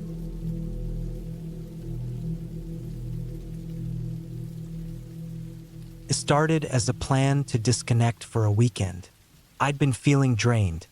Work deadlines, constant notifications, the endless noise of city life, and the idea of getting away sounded perfect. I chose a secluded camping spot up in the mountains, far from any crowds. It was late autumn, and the crisp air was already creeping in, but that only made the idea more appealing. The thought of being surrounded by golden leaves and the earthy smell of the forest felt like a remedy for everything weighing me down. I packed light but made sure to bring the essentials: a small tent, a sleeping bag rated for cold temperatures, a portable stove, some dehydrated meals, and a few other basics. I also had a map, a compass, and a fully charged phone with an external battery. I wasn't planning to rely on GPS, though. Part of the appeal was navigating the old-fashioned way. I wanted to feel capable and self-reliant, to remind myself I could still do something without technology holding my hand. The drive to the trailhead took a few hours. The last stretch of the road was unpaved and bumpy, winding steeply up into the mountains. By the time I parked, the sun was already dipping low in the sky, casting long shadows across the dense forest. The air was cooler here, and the quiet was almost unnerving. No hum of traffic, no chatter of people, just the occasional rustle of leaves and the distant call of a bird. I slung my pack over my shoulders and started hiking. The trail was well marked at first, weaving through tall pines and patches of birch trees. The leaves crunched underfoot, and the smell of damp earth filled my nose. It was peaceful, exactly what I'd been craving. After about an hour, the trail narrowed and became less defined. According to the map, my destination was a small clearing near a creek about 3 miles in. It wasn't an official campsite, which meant I'd likely have it all to myself. By the time I reached the clearing, dusk had settled in. The spot was perfect, a flat patch of ground surrounded by trees, with the soft murmur of the creek just beyond. I set up my tent quickly, using the fading light to my advantage. By the time I was done, the forest was cloaked in darkness. The only light came from the small lantern I'd brought and the faint glow of the moon filtering through the branches. I made a simple dinner, heating up some soup on the portable stove, and sat on a log to eat. The silence was deeper now, the kind that feels almost alive. Every snap of a twig or rustle of leaves seemed amplified. It wasn't unsettling, though not yet. It just felt wild, like the forest was reminding me it was its own world, and I was merely a visitor. After dinner, I decided to call it an early night. I crawled into my tent, zipped up my sleeping bag, and turned off the lantern. The darkness was absolute. I could hear the creek gurgling softly, a soothing sound that lulled me towards sleep. For a while, everything was calm, but then something woke me. At first, I wasn't sure what it was. A sound? A movement? I lay still, my heart thudding in my chest, straining to hear anything beyond the gentle noise of the creek.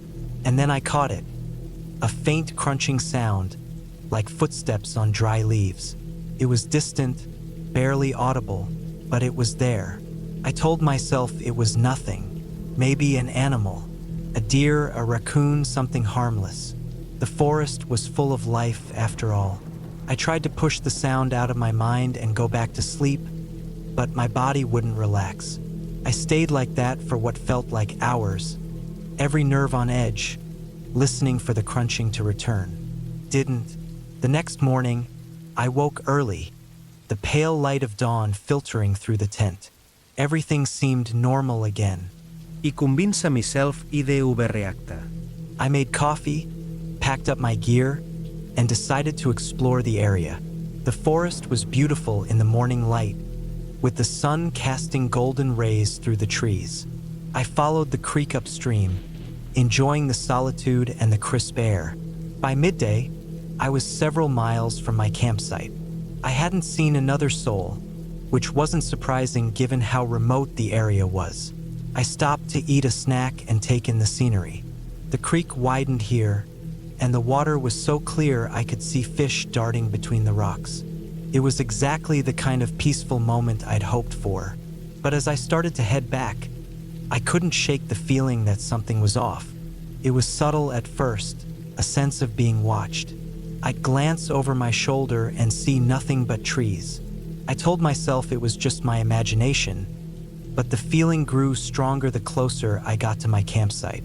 When I arrived, the clearing looked the same as I'd left it. My tent was still standing, my gear untouched, but there was something new. A small pile of rocks near the edge of the clearing, stacked carefully, deliberately. It hadn't been there before. I froze, staring at the pile. Could have been nothing. Maybe another hiker had passed through and left it as a marker or some kind of harmless ritual. But it didn't feel harmless. Felt intrusive, like someone had been here in my space while I was gone. I spent the rest of the day trying to shake off the unease. I told myself I was overthinking it, letting my mind play tricks on me. But as night fell, the forest seemed different. The shadows were deeper, the silence heavier. I built a small fire, more for comfort than warmth, and sat close to it as I ate dinner. The light from the flames danced on the trees, casting flickering shapes that made me jump more than once. When it was time to sleep, I hesitated. The tent felt too exposed, too vulnerable, but I didn't have another option. I climbed in, zipped it shut, and lay there in the dark, every muscle tense. The footsteps came again. This time they were closer, more distinct. Slow, deliberate, they circled the clearing, pausing every few steps. My heart was pounding so hard I thought whoever, or whatever, was out there would hear it. I didn't move, didn't breathe, straining to hear more. And then they stopped. The silence that followed was worse. I lay there for what felt like hours, waiting for the footsteps to return. But they didn't. Eventually, exhaustion overtook fear, and I fell into a restless sleep. When I woke, the clearing was empty. No footprints, no sign anyone had been there. But the pile of rocks was gone. I decided then and there to cut the trip short. I packed up my gear as quickly as I could, constantly glancing over my shoulder. The hike back to the trailhead felt longer than it should have. Every rustle of leaves, every snap of a twig, made my heart race. I couldn't shake the feeling that I was being followed, though I never saw anyone. When I finally reached my car, I tossed my pack in the back, locked the doors, and drove away without looking back. The sense of relief was overwhelming, but it was tinged with something else. A lingering unease, a question I couldn't answer. Who had been out there with me? Even now, weeks later, I can't stop thinking about it. About the footsteps, the pile of rocks, the way the forest had felt so alive, so aware. I'd gone looking for solitude, for peace. Instead, I found a reminder that the world is bigger, wilder, and stranger than I'd ever imagined.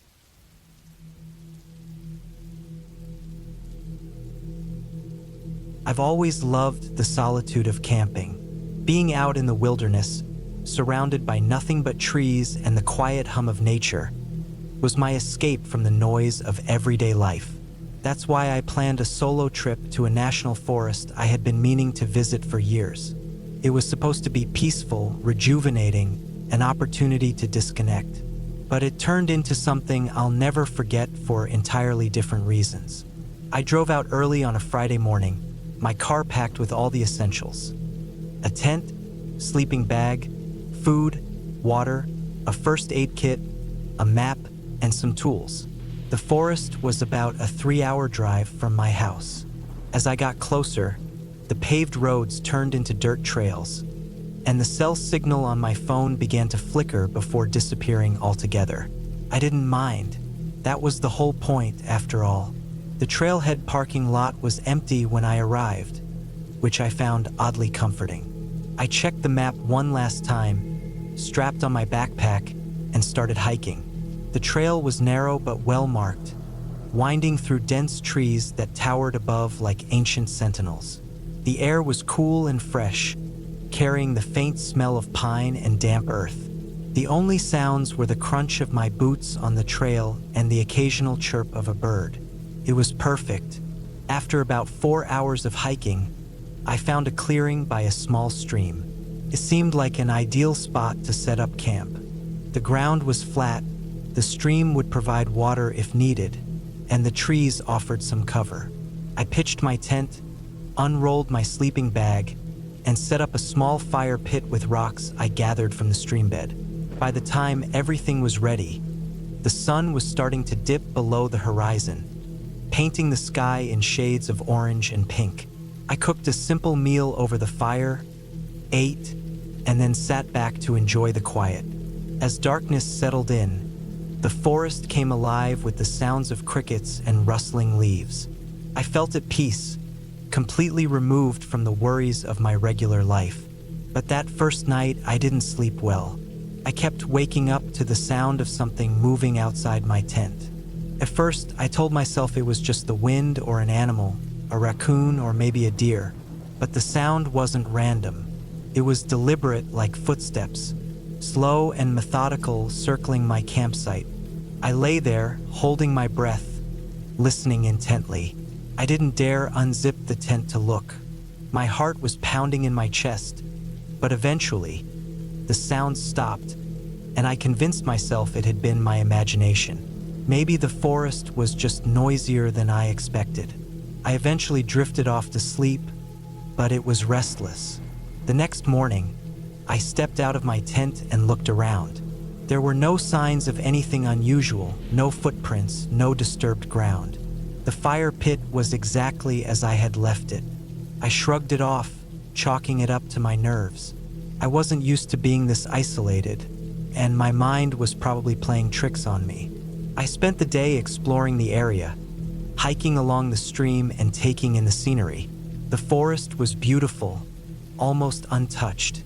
I didn't see another soul the entire day, which suited me just fine. By the time I returned to my campsite, I was tired but satisfied.